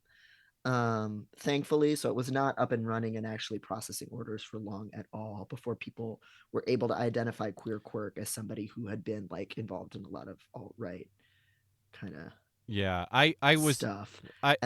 I'm curious what, because I saw somebody call them out pretty much immediately as like, this is bullshit and won't work. But I'm curious if you saw this before all of this stuff actually came out, because I definitely, I was disappointed in myself because everybody immediately was like, this obviously doesn't work and is probably a fucking right-wing like docs, and I was like, no, this is just somebody who's trying to make a buck and is just some woo-woo person that doesn't care that they don't know what they're talking about. And I was so surprised to find out that no, actually the world is somehow even worse than I'm not even disappointed cynical enough. Yeah, I was shocked to find I wasn't cynical enough, and actually, yeah, this was 100% a right-wing actual hate thing. Yeah, well, it is a good way to fake out, like feigning incompetence is always a really great way to get away with something super nefarious. And you can see that like in their branding, they were definitely trying to go for, they referenced the R trans with the long A's subreddit. They knew kind of the aesthetic to go for. It does remind me of the anime girl HRT that you could buy from Brazil, which was legitimate. And there was a big moral panic about it, that a lot of these same people, these alt-right figures, were really disturbed by, and they were calling it pedophilic, even though it was just a drawing of an anime girl, like woman, but they were making it sound like it was pedophilic. Right. So they did a really decent job of like faking that. Transpeak while says, at the same time, I took the anime girl HRT this morning. Fuck yes. I've only seen pictures oh of my it. god, good. Oh yes, yeah, literally send us pictures. That shit's so real. And we'll talk about reputable places to buy DIY HRT in a second. Yeah, but I guess go ahead. Transpeaks also points out that the testro a friend of mine actually makes HRT that I trust, says the testosterone effects of ashwagandha are minimal, but the company is still scam. Yeah. We should point out, like, it that stuff is possible, but definitely not to the effect of probably actually, like, if you're wanting testosterone, not that effective. But the point still stands that that's what they were trying to do. Right. It's like taurine or any of those other supplements that like a lot of like muscle bros buy online thinking it's going to make them more masculine or whatever. Just get the testosterone, sweetie. Like that's what you want if that's what you're going for. But here they were trying to give something associated with testosterone boosting properties to trans women, again, just to fucking troll them and freak people out. Like I'm sure just scaring people with, we stole your information and you're taking a testosterone supplement, like just scaring people with that is enough. Like whether it actually killed anyone, you know, that would have been just a bonus to some of these people, but to really just freak people out and be really dysphoric to them and scam them was, you know, the main point.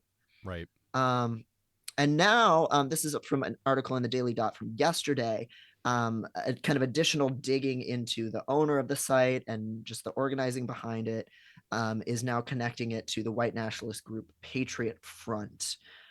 So at first, I was just seeing it reported as just an individual guy who people could just kind of pick up, like, oh, he's been posting on these different forums and, you know, he's a well known transphobe and all this stuff. But they basically just figured out from the PayPal account that payments were processing through on Estrolabs, who ran the site, and he's a member of the Patriot Front and was part of a police stop after anti-fascists slashed the tires of cars belonging to members of the hate group. So they had already been kind of found out by Antifa, kind of super soldiers, and had been targeted, and were well known to be, you know, dangerous to be around. Trantifa. Trantifa is the new thing, apparently. So we're all part of Trantifa. Yes, Trantifa.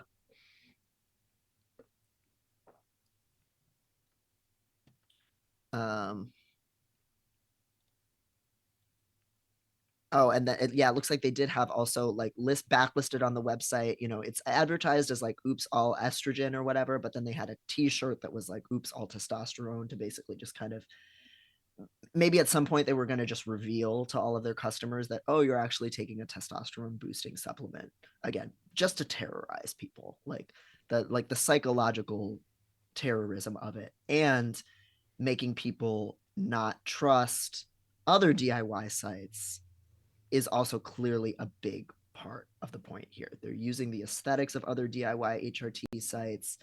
They're giving people specifically a testosterone boosting supplement, and then they were going to probably reveal it at some point. So that's clearly a big part of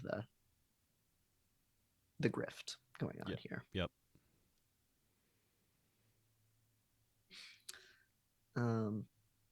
Oh, and it does look like one of the big people responsible for outing the creator of this site was Unicorn Riot.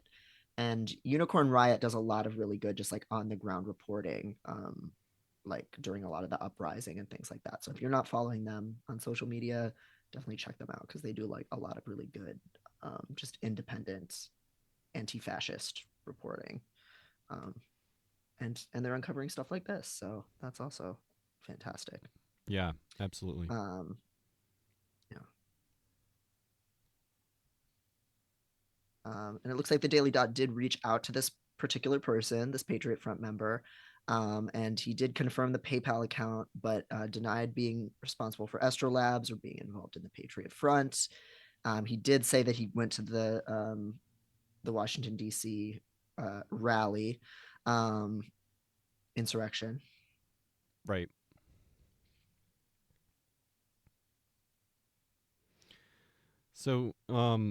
So yeah, I think that we just wanted to bring up this because it's fucking wild, and it really just goes to show, you know, how fucking concerted these efforts are, and I don't know, to be careful. And also, yes. I know you wanted to talk about actual DIY HRT stuff. Yes. Yeah. So one of the things that's most upsetting about all of this to me is it giving DIY HRT a bad name. Obviously, groups like these have already been fear-mongering about the fact that it is possible to buy, especially estrogen and blockers online. That's just a little bit easier than testosterone because testosterone is more heavily scheduled. But I have 2 boxes of IndiaMart.com testosterone Cernos gel in my pantry right now, so you can definitely do it. I'll report back once I've tried it. But it's Cernos. That's basically just European androgel. I'm sure it'll be fine. But if you want to know about how to do DIY HRT, there's 2 places that you want to go to. Oh, hey Seb, thanks for subscribing. Hello, Yeah, thank howdy. you so much. Good evening. Oh, you subscribed for 5 months. So Thank you this, so much. We really yeah. appreciate people, anybody that subscribes. We just got, by the way, we just Yeah, got thanks. over 900 followers too. So another huge Yeah, milestone. another big milestone. Yeah, 1,000 will be coming soon. Because we just passively get followers after every stream just from people coming by to watch, which is really nice. So It's great. So thank you to anybody. If you're watching this in the future, thanks for watching the VODs on YouTube or here on Twitch. It's it's great. It is. Transpeak says, I've been on the Anime Girl HRT for almost a year and have 0 complaints. Fuck yeah, that's great. It's so fucking aesthetic. Really good. Okay, so here is the place you want to go. This is international, by the way, and they break it down very well by which countries these different sites will serve. DIYHRT.cafe. It used to be just HRT.cafe, and that site got taken down. This one's back. You can donate to it. And if you're somebody who can access this stuff affordably and legally, I encourage you to join me in making regular donations to DIYHRT.cafe because it is just a really important hub of information and resources. Trans people, there are always going to be trans people who need to access gray market HRT. There's nothing wrong with going through these back channels. Estrogen is incredibly safe to take. Blockers are incredibly safe to take. It's very easy to take testosterone safely once you know what you're doing. And so it's really important that these things exist and people have a way of accessing these medications that aren't in the eyes of the law and don't require submitting yourself to medical gatekeeping and scrutiny, especially now. Yeah. So here's how it kind of breaks down. You can see here on the sidebar, you can navigate by specifically what you want to get. So you can get, estrogen, anti-androgens, progesterone, finasteride. I mean, that's something both trans femme and trans masc people take because it blocks some of the effects of testosterone, like hair loss on your head, for example. So lots of people take that. There's a variety of different ways that you can just filter if you know there's just one specific medication you're trying to get. And then here in the just kind of center, they have a breakdown of a list of all different kinds of online pharmacies that you can buy from without having a prescription, where they ship from, and then these little icons represent what forms of payment they accept. So this symbol here is a bank, so they'll accept bank transfers, Bitcoin or crypto, and then credit card payments or PayPal or some of the other symbols you can see here, or sometimes just wire transfer, like not a bank transfer, but like through, like a wire payment kind of service. And then they have details on where each of these sites ship to. So whether it's to the EU, whether it's to the US, many of them, if otherwise not marked, ship, most everywhere that it's relatively easy to get shipments to. And they also have just an update on if there's any blackouts on any of these sites. And they also do even list some of the informed consent sites like Folks and Plume. So those two, you do actually pay a service to talk to a doctor. So that's a little bit more legit, if you're scared about that stuff.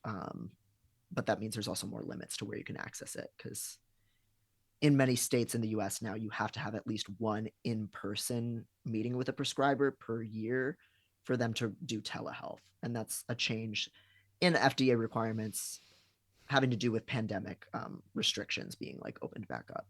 Yeah. Does this say anywhere on here? So yeah. What one thing I've been curious about, because I do have a prescription from a doctor, and I just get my hormones from a like legit. Is there somewhere on here that talks about like how long can you stock hormones? Is a thing that I've been very curious about. I don't know if it says on there or Ooh, yeah, that's a good question. So, okay, so they do have in addition to just the list of like currently running sites, they do also have some wiki tools. Let's see what they're on there. What's on some of their wiki? No, this is just yeah. I don't know if they have much in the way of like a great guide. Oh wait, here's the resources. Sorry, I'm clicking on the wrong place. Okay, so they have some links to resources here that would cover some of that stuff. Though honestly, the place that I would probably go with that question if I were you is fittingly enough the DIY subreddit. Yeah. Um, uh, this again connects back to the conversation we were having earlier about Reddit being an important hub of information.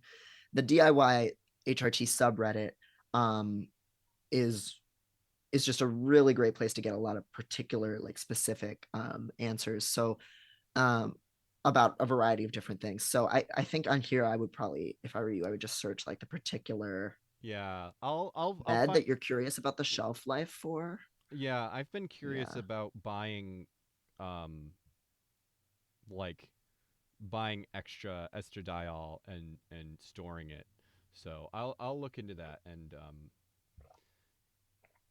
uh Yeah. I've looked at that for testosterone like injections, even though I'm on gel, not injections, and it's like a couple of years. mhm. I I know think officially it's only a year, but yeah, I know medications it's one of those things where it's just like, well, we tested it for a year or two and then we didn't test it after that. So who knows? Like medications in right. general, yeah, they're like, well, this is the expiration date, but we don't actually have any idea about how like if it'll actually work. Um Yeah. We'll So just see that what was a comes up thing that I here. was Oh no, considering I think doing. Thank you, TransPeaks, for putting the actual link in the chat. If you guys want that, that is there, and also ooh, transfemsize.org yes. is also uh, in there as well. Yes, yeah, and that is listed on HRT. So yeah, this might actually even be the better place for answering that question, depending on yeah, um, which format of Yeah, because accessing. I was thinking I should just buy some DIY stuff and then I can buy whatever kind of estradiol lasts longest. Um, but I don't know. I will look into that and Yeah, I'll bring that up another time. yeah, and I'm sure they'll have guidelines for how best to store it, like whether it needs to be refrigerated or whatever, like whatever the best way to do it long term is.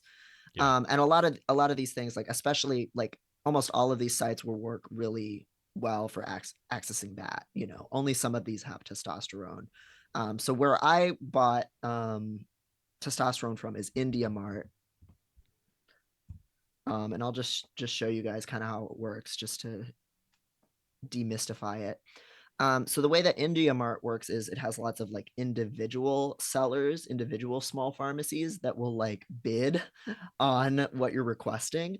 So when I put in that I wanted testosterone gel, I just got like dozens of different people contacting me on India Mart that were all different pharmacies in India that were like, Wow. we'll send you this much, for we'll send you 14 packets of gel for $50. And then there was another person who would send me, double that, like, a month's supply for $50. So I went with two completely different sellers just to kind of test it out. One of them accepted PayPal, which was really easy. Got the package from them, no problem. It's just two, basically a month's supply, 2 14 packs of testosterone gel. The other one, they required a money transfer, so I had to use Western Union, which was fine. It's just a little bit more cumbersome. And then they sent it, and I got a letter from U.S. Customs and Border Patrol telling me that they had seized a package of mine at the border Oh my because it was a gosh. controlled substance, Yeah. and that I would need to basically file some paperwork with them to request to get it. So it was not, they were not like threatening me with any like legal repercussions or anything like that. This has happened to some people I know that have DIY'd estrogen as well. Even though it happens less often because it's just not as regulated of a substance. Sometimes things will just get seized at the border. That's basically just an expense that you have to figure in to DIYing HRT if you can, but don't let it freak you out too much. Like they're not going to come for you for like any kind of like drug distribution or like violating any laws, because the violation of the law is it passing borders, which you're not doing. You've just ordered it. So they'll just like not let that happen. They'll just seize it and ask you basically if you have a legitimate reason to be having it shipped. And if you don't try to file a request to get it, they'll just hold it and that's it. So actually you can see here that it has some of my prior search results. This is the gel that I got. And it's in Indian currency here. And that's just what it looks like. Cernos, again, that's just in many other parts of the country. That's what androgel essentially is. It's just testosterone gel. But you can also get, it's actually easier to get testosterone injections. So if you're on testosterone and you're doing injections, that's just easier to find because bodybuilders use that. Bodybuilders do not use testosterone gel because they think it makes you a little bitch that's afraid of needles.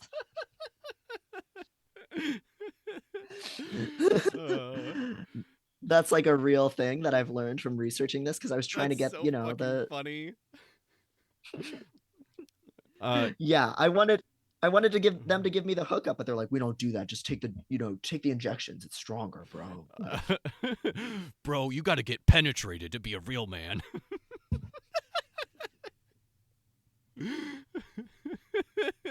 Real homies bend over and take a needle in the ass to be a man. Be swole. Yeah.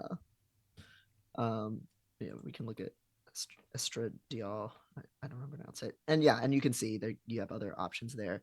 So this one's kind of cool because you actually do get to like price compare. Yeah. Because it really ranges wildly how much. Like sometimes you'll be paying $100 for a month's supply on other websites, whereas on here it's more like 50. And I had a really easy time with it, and in fact I was bombarded with pharmacies trying to sell me testosterone on IndiaMart, and both of them shipped. Neither one of them scammed me, like they both accepted my payment and sent me testosterone with a tracking number, so no complaints there. I banged. So yeah, that's I banged as a goof, and now my cat's. Oh no! My cat's music box is playing. Apologies. Oh. Yeah. There. Don't be afraid to DIY.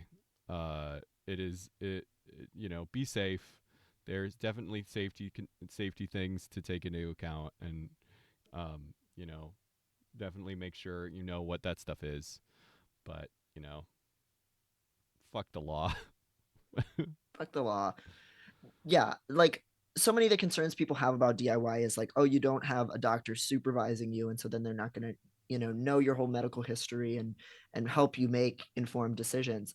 But the fact is, the way most health clinics work now, your doctor's already not doing that. Like literally every time I go to Howard Brown, which is one of the best supposedly queer health clinics in the country, my doctor asks me to give her mid-cycle labs, which I don't have mid-cycle labs because I take the same dose every day. I don't have a testosterone cycle the way injections do. And so she literally orders the wrong labs for me every fucking time.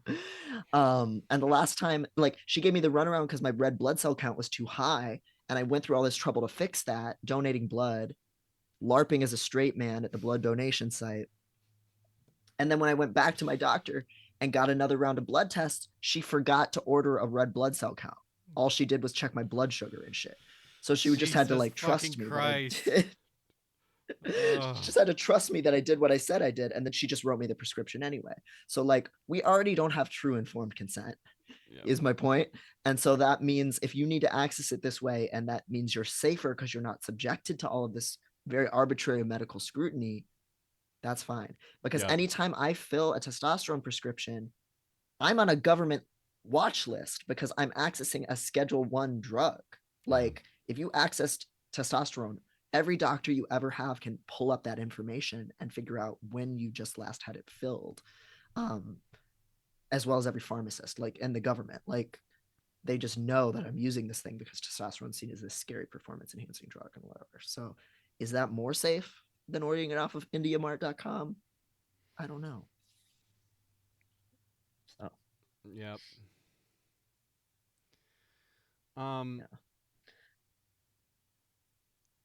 Yeah, I like Devin the vampire with too much blood. I really did like. I feel like you have to tell more of that story of LARPing as a straight man to donate blood. How did you? How did you? How did? It's not even that you like because you were saying that you also were like pretending to be cis. Like you're pretending to be cis and straight. And it's like I buy that you Yes. could you could go stealth as cis. I don't Mhm. I buy less that you went stealth as a straight man. Like did you talk about sports? Like did you do a voice? I do have a voice. I have a voice. Wait, I do have a really? voice. I, can we hear the voice? Oh, this is something my partner makes fun of me for. Like when I go out, like because they clock me sometimes. Like when I just like go out to very like straight places, I'll just like like interacting with customer service. I'll be like, "Hey," it's like Oh, that's so it's fucking very funny. stupid. I Yeah, and like, God. go ahead. Oh, I was just gonna say it's funny because sometimes I have this weird thing where I'll do that in certain situations with like if there's like a broy crowd. I have this like because I grew up as like a stoner, like I grew like all throughout high school and up until I was 18 when I started transitioning.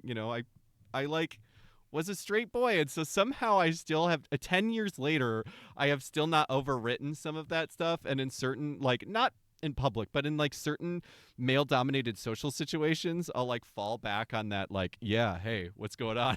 It's just like, Madeline, that's not Mhm. helpful. my my Yeah. my favorite is, and I encourage all trans femmes to do this because it's funny, is that when dudes stare at me, and this is definitely a thing that I started doing just like not on purpose, it just do it, is that I do the bro nod. So when specifically dudes are staring at me and they're like, I dress like kind of alt and weird, and so it's like I don't even know if it's because I'm trans or just tall or dressing weird or who knows. But if a dude is staring at me, I'll do the bro nod, and it is so fucking funny, because they're so taken off guard by it. They always do it back immediately. It's just an amazing thing. It's like an instinct. Yes, it's like it's like I tapped their knee. Their leg just goes out. Like, and so And then they they're all. embarrassed that like they acted cool about it. So now they have to be cool. I swear to God, it works. I swear to God, it works. I love Oh doing the my bro nod. god. That's so powerful. I've definitely heard like what you're talking about, the like reflexively slipping into bro mode. I've heard a lot of like trans mask people talk about like if they're like doing customer service at work or they're just interacting in that kind of like polite, they'll do the high pitched voice Yeah. thing and be like, damn, this makes me so dysphoric. I'm just reflexively doing the fake nicey nice thing. And me, I will just like actually be like T-posing and like, hey, like it's so bad because I can't like there's very little depth to this character that I've created. All I know is he takes up more space and he's not very happy, like just a depressed small man. Well, yeah.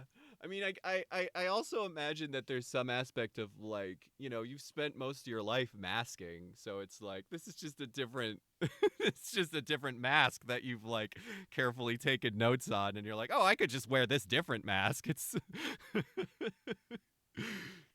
Well, and a weird thing about me was that like I would kind of have this like bro sona, like even when I was like wearing like dresses and had like long blonde hair, like I would like man spread on the train. Like I was always trying to do this weird like, and part of it was like this, it was a kind of affirming, but it was also like a very useful defense strategy for like Yeah. not getting harassed, is I would just like carry myself very masculinely.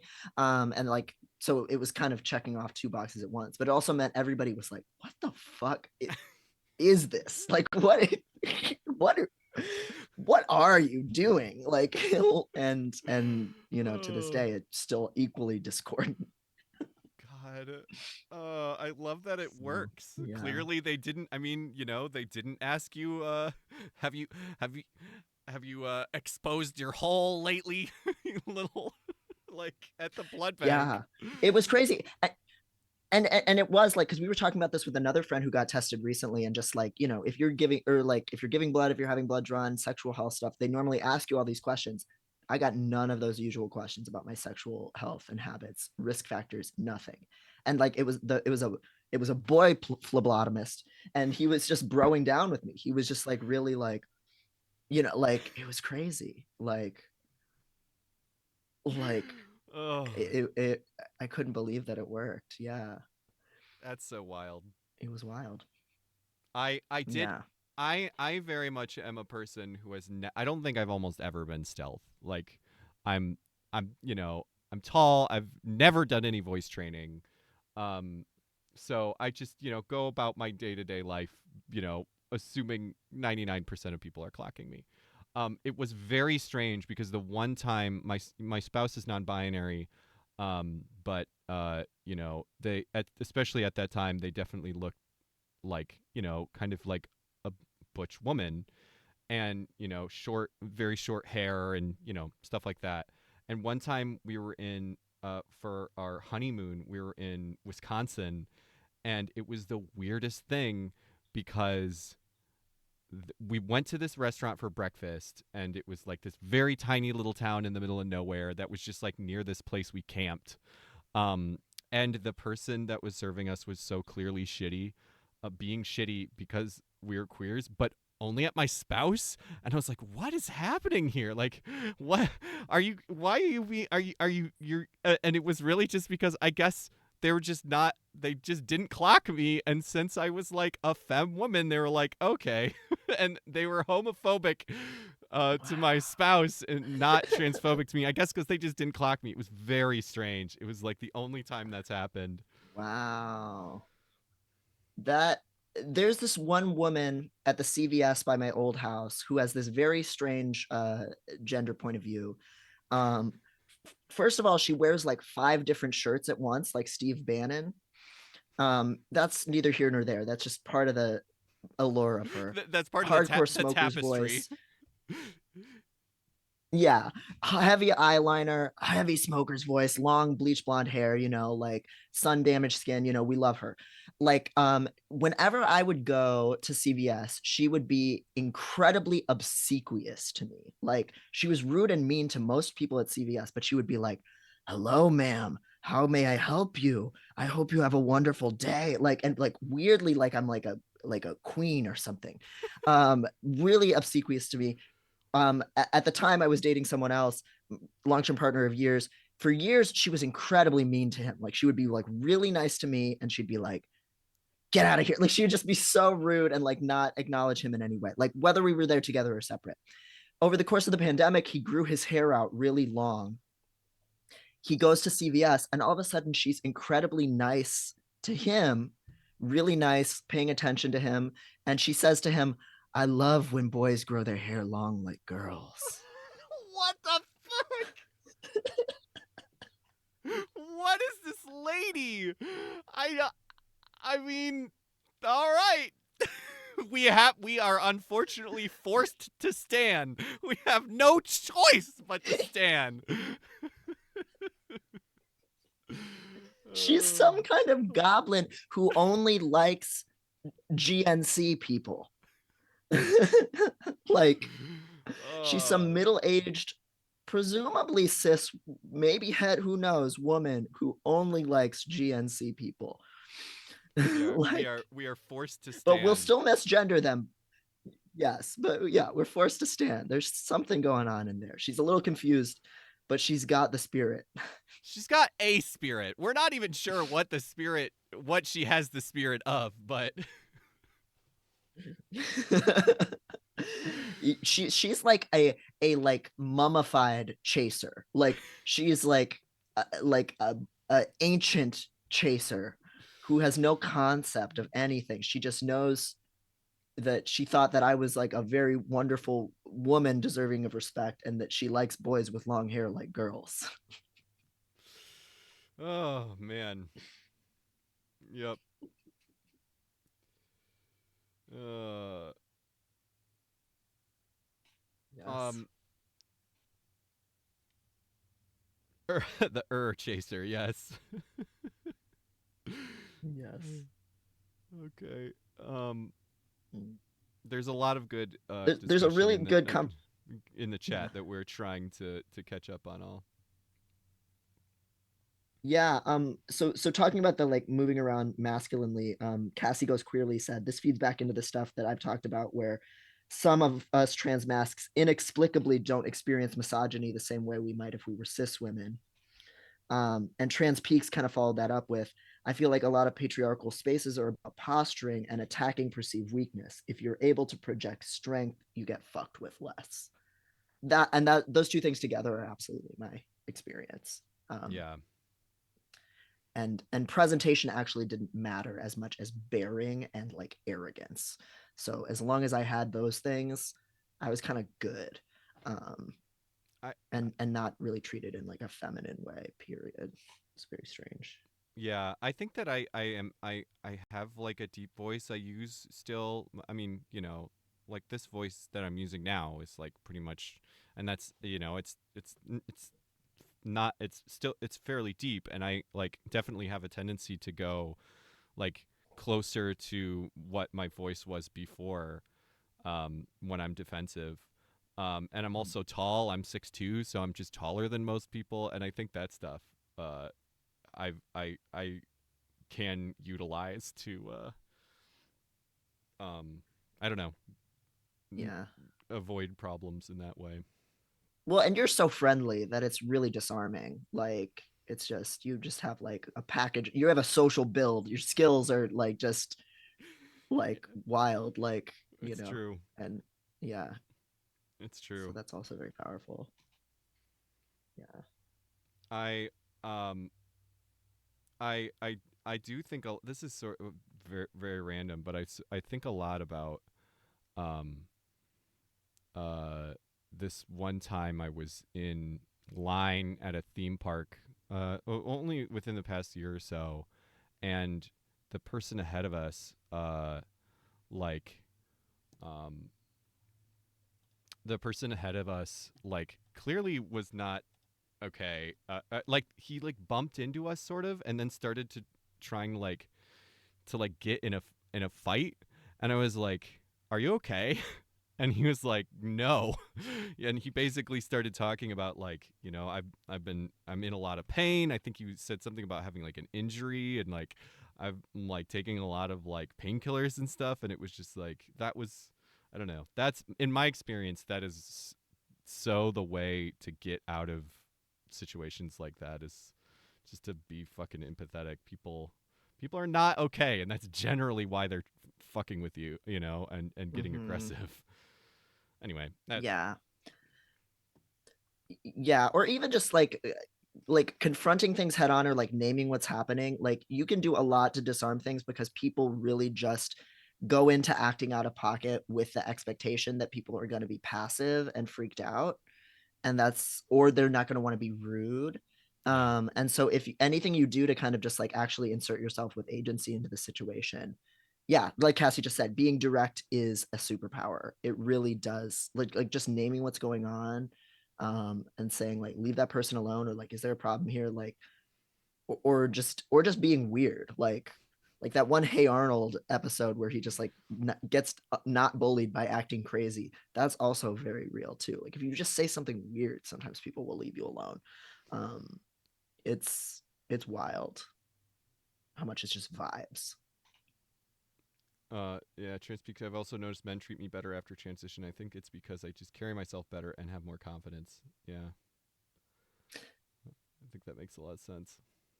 That's so real. Like, and I think it's important for people to hear that because I think people get this one really simplified idea of what transition's going to do, that it's like immediately going to be worse because you're like marked as the other, and it's so much more complicated than that. Yep. There's so much more going on.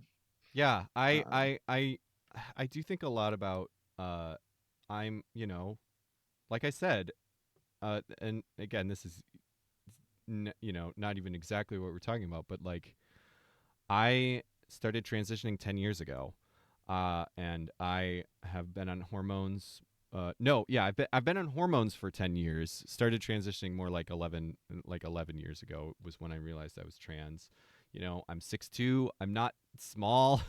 I've never done any voice training. This is how I sound out in the world. This is how I look out in the world. I don't pass. I've never passed. I'm not even remotely stealth, and I'm great.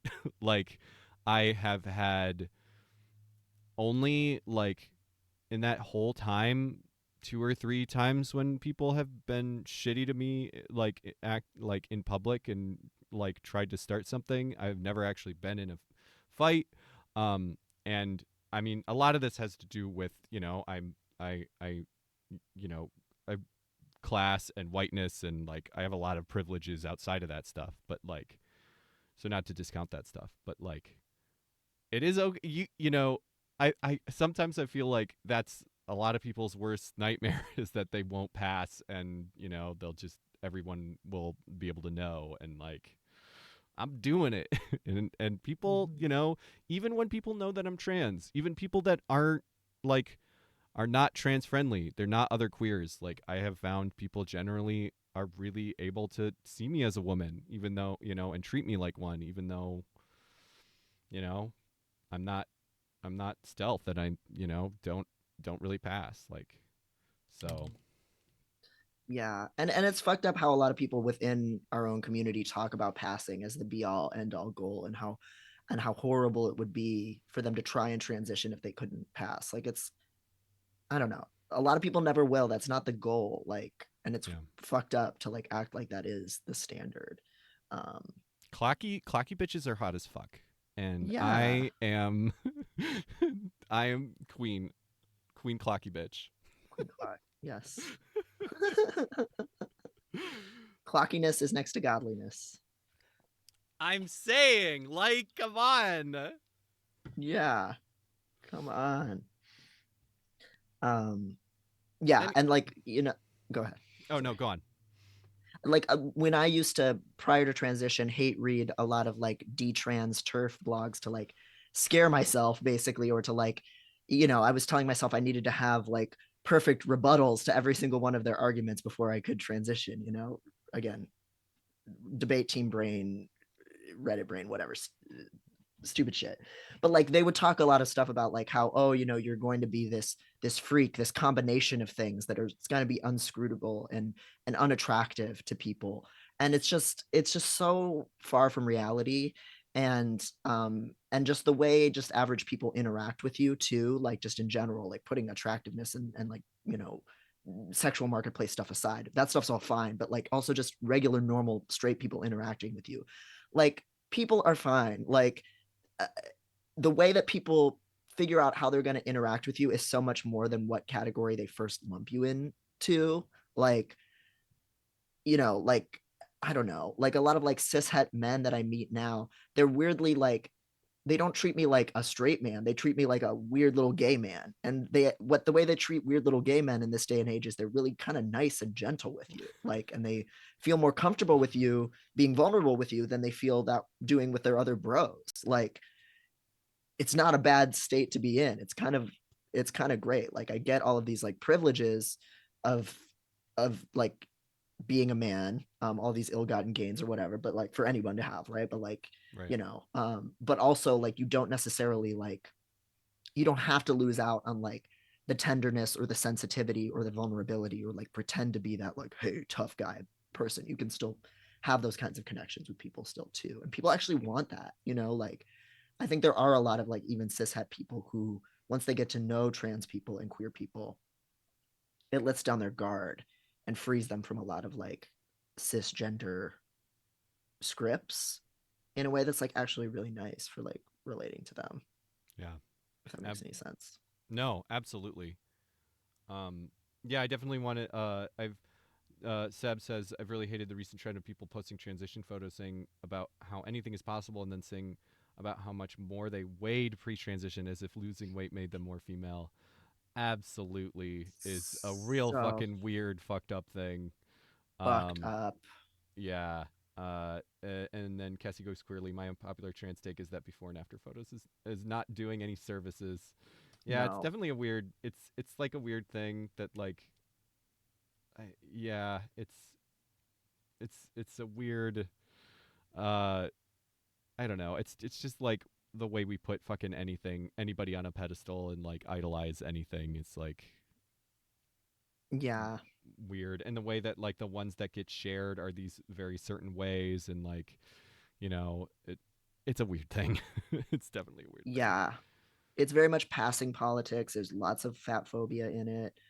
I'm even thinking of like the way people have been reacting lately to Dylan Mulvaney's kind of aesthetic change, like since she went like blonde and like dressing in a more like, I don't know, like Zoomer fashionable way. Like people are like, oh, y'all bullied her and now she's getting her revenge by being hot, basically, is the narrative people are saying. And lots of trans people are saying that too. Um, and on one hand, great, be happy for her, like, but it's such a equating how someone's doing and who they are as a person with how attractive you find them based on the most like narrow beauty norms that harm fat people, black people, trans people, all of us, like Yeah. it's just kind of gross to think, oh, this is how she's getting revenge, is that now she's hot. Like that's not what that is. Like she could be Yeah. having a perfectly happy life looking the way that she looked, and she looked fine too. Like, like her having more like red carpet ready fashion looks now isn't some kind of victory. It's just a choice that somebody in the media made. It's not a moral win. Like, Yeah. I don't know. There's a lot of weird shit. Like I've seen people making fun of, like there's been discussion about detransitioners on Twitter where it's like they're and I agree, the people I'm thinking of suck because they're like, hey, I thought I was trans for 6 months and didn't take hormones, and now I'm identifying as a detransitioner, and specifically like repeating turf talking points and all this shit. And then people will be like, I don't know, be shitty like, yeah, of course you didn't succeed in transition, you look ugly. And it's like, what? It's not helping us. It's not setting us ass. free to do that. No. Yeah. Oh, it I hate that. ass. I hate that phenomenon of dunking on the right people for completely the wrong reasons. Yeah. It's so fucked. Anyway, before we go, there was a really important thing that we've talked about a lot of really big heady topics today, but I wanted to bring it back to probably the most important thing we talked about today, which was Baby Gronk. Baby Gronk went to LSU, and Livy rizzed up Baby Gronk. Livy even gave Baby Gronk a hug.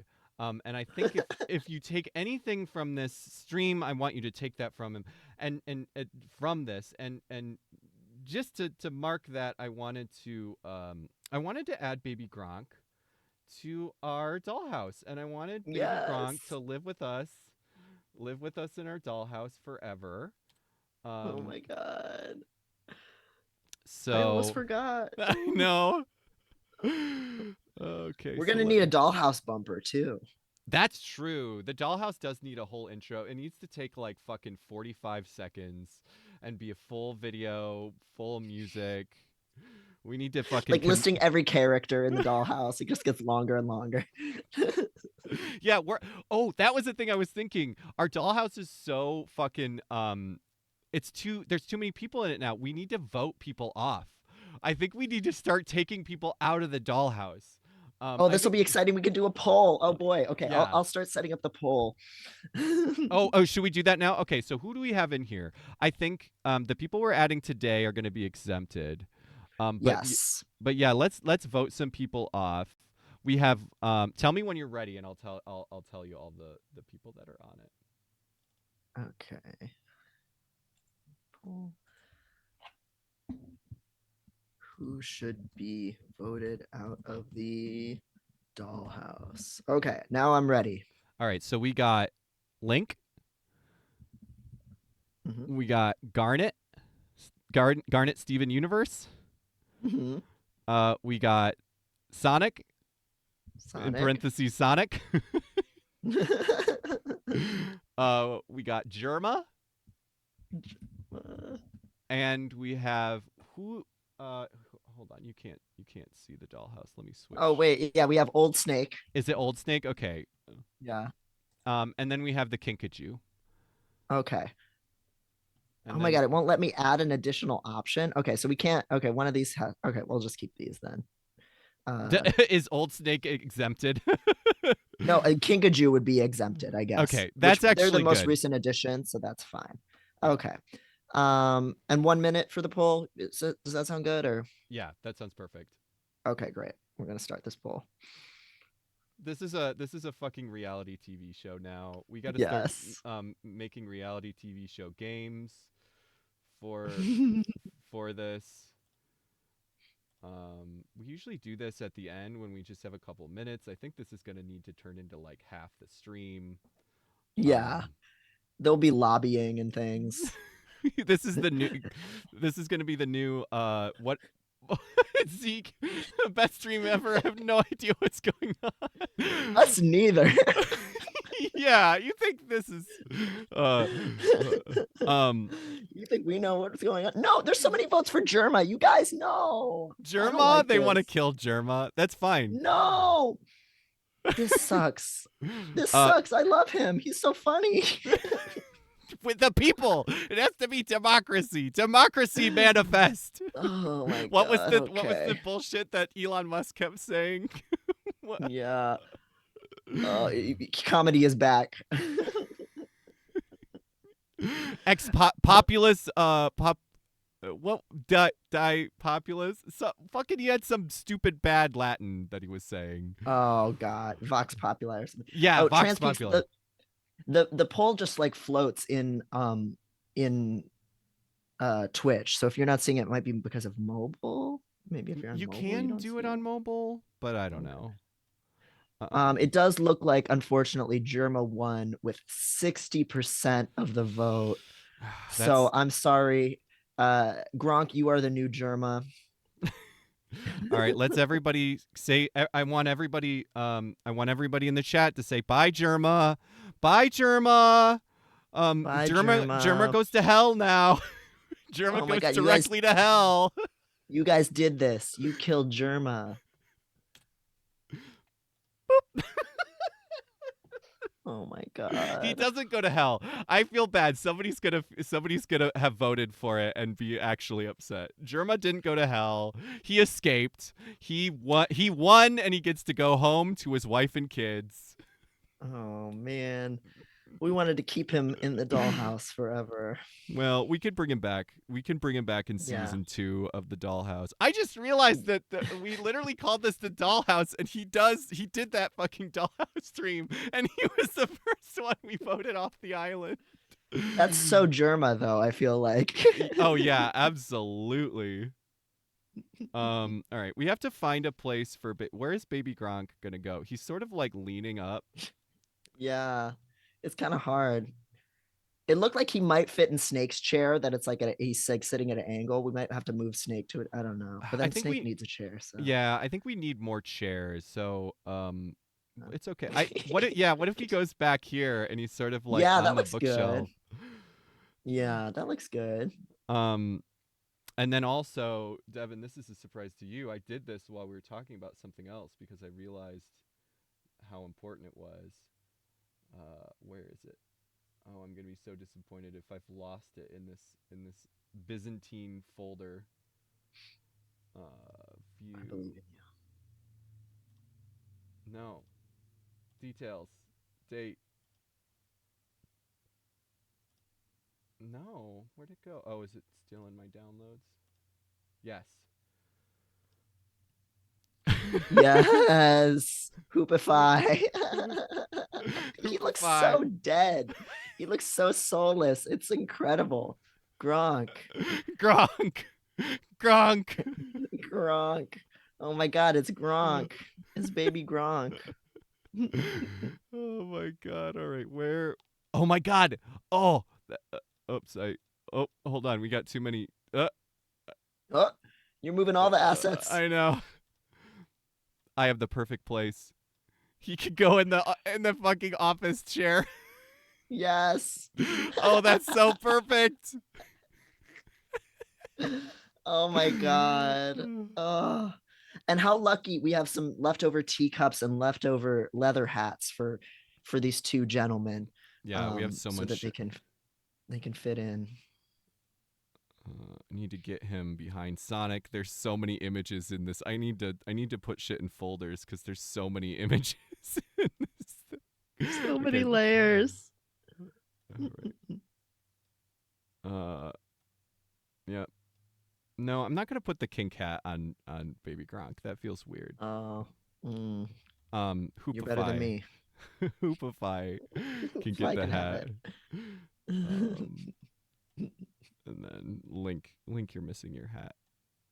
He's just kind of standing off on the side. Yes. In true Link form. All Not right. contributing to the conversation. Yeah. Oh wow! I just realized the one Germa was holding is actually perfectly on the desk already. Wow. It was just already God, there.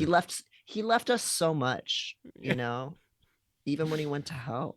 Even when he went to hell. Oh yeah, the Oh yeah, the Kinkajou can be there too. Yeah. Yeah. They're just kind of watching. Yeah. This is insane. This is exactly what I wanted from this segment. So good. All our friends are here. Every character from every game is here for our birthday For our party. birthday. Oh my god, that fucking reminds me. Speaking of Germa, I watched Germa's Let's Play of fucking Gollum. Did you see anything about that? No. It was, I mean, I've seen about Gollum, but I haven't seen Germa's playing of it. well, I mean, just the game in general. Like, it was so fucking bad. It was weird because the background of it was actually like weirdly, like some of the environmental art was like weirdly good, which made it like even weirder how bad the fucking picture of Gollum was, or like the character model for Gollum was. But the thing that I realized when I was watching that, and the reason I'm bringing it up, is because fucking Gollum is the ultimate birthday boy. He's the ultimate. I don't hurt me. I'm a birthday boy. Not only just because of his demeanor in general, is just so that, but I was reminded he found the fucking ring on his birthday, and that is like a big part of the lore. Is he's like, it was mine, my precious. It was mine. It was my birthday. It was my birthday. It was mine. And he literally starts shit and then says, "Oh, you can't hurt me. I'm like, Yes! that's so sad and small and pathetic." He's Yes! transmass coded. Transmass coded. Gollum. Do we need to put Gollum in here? Can we put three new shitty- friends?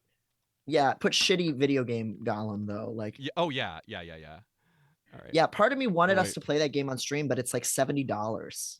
Yeah, and it's what Germa did, which was pretty funny, that we probably shouldn't just steal, was he played it for 2 hours exactly. So he played it until the Steam return window was open, which was pretty fucking funny. That's funny. Yeah. That's naughty. But that's okay with a big studio game. Yeah, fuck. Yeah. It was weird because there were aspects of it that were like, I thought it was just going to be totally like fucking broken garbage, which it mostly is.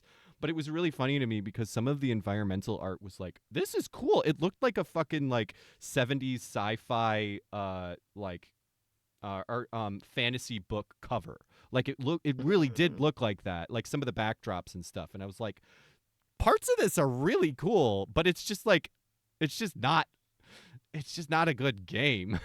Just like Gollum looks bad and it's boring as fuck. I think I'd like it. He looks cute to me, and I like shitty, out of date games.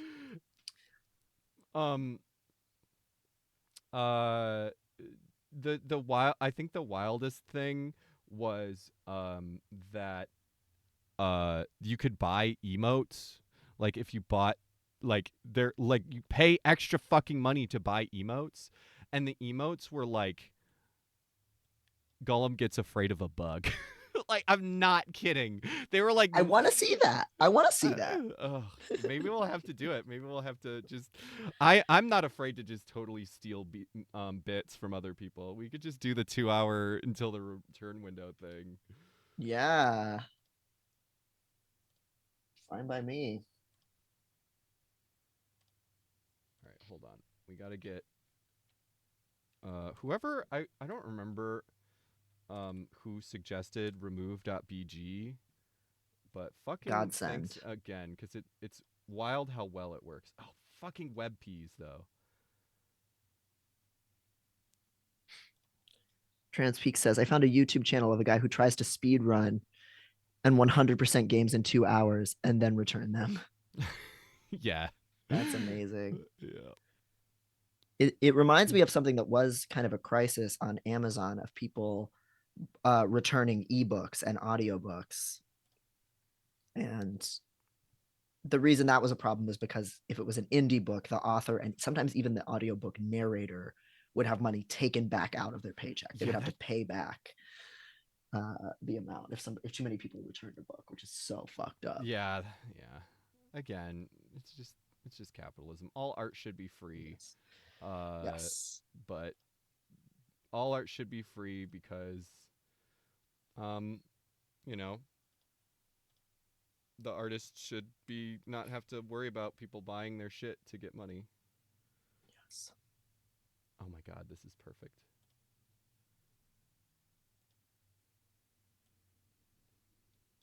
Look at him. He's so cute. He's so cute. I love him. Oh my god. I can't wait to see who gets voted off out of this illustrious crew. Oh god. What have I done? The Kinkajou's digging his eyes out. No. Those horrible eyes. Oh, part of me wants to just leave it like that. Yep, that's just how it's getting left. Oh my god, that's a nightmare. That's trigger for body horror. Such a nightmare. I really need to like take this picture and like I need to break it up into multiple layers so that people can go behind the chairs and behind the desk and stuff. Yes. Because that'd be pretty easy. It'd only take me a couple minutes. I just have to do it by hand. Oh my god. Amazing. Oh, artistic bum. That was the stretch of a healed top surgery, man. Yeah, I didn't even think about it while I was doing it. So shit must be coming along. Oh yeah. That did yeah. not hurt. Oh yeah. Yeah. Did you? Are you? Oh god. Yeah, I did one of these. I'm scared. I'm scared for you. No, it feels good. It feels good. So well, coming along. We're proud of you. Yep. If you want to know more about Devin's top surgery recovery, he's wrote 2 articles now, right? Yeah, I've got 10,000 words for you about this shit. If you really have an hour to kill. Yeah, and So. we should definitely talk more about it. Like I don't know, like when the recovery is over or something. Maybe we do like another stream about it or something.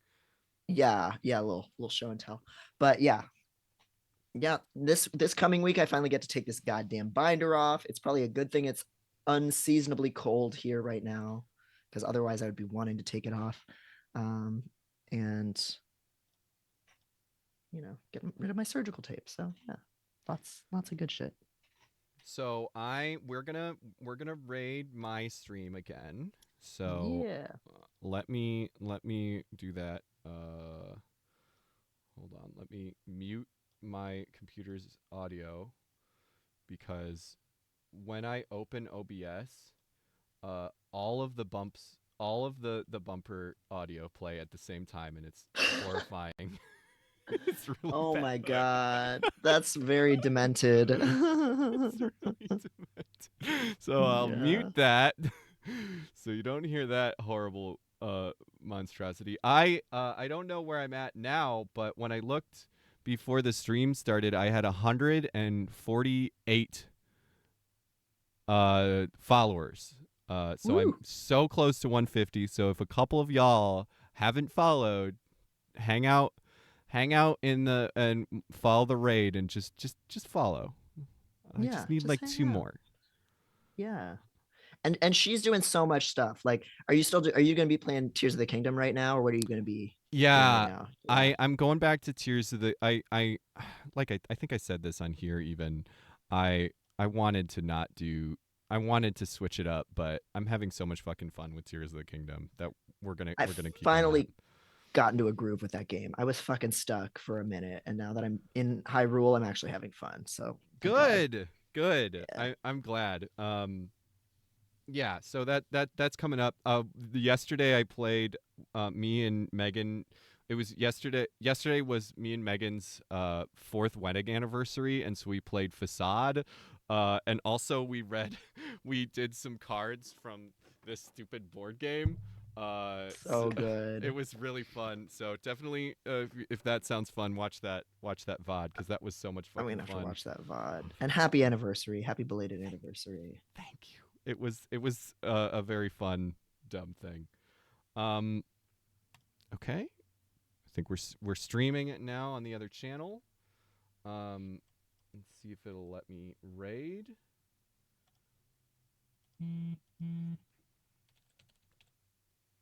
Oh, and thank you for the chocolate sab. I'll keep an eye out for that. I did just see that I was getting a package on Saturday from the post office, so that must be it.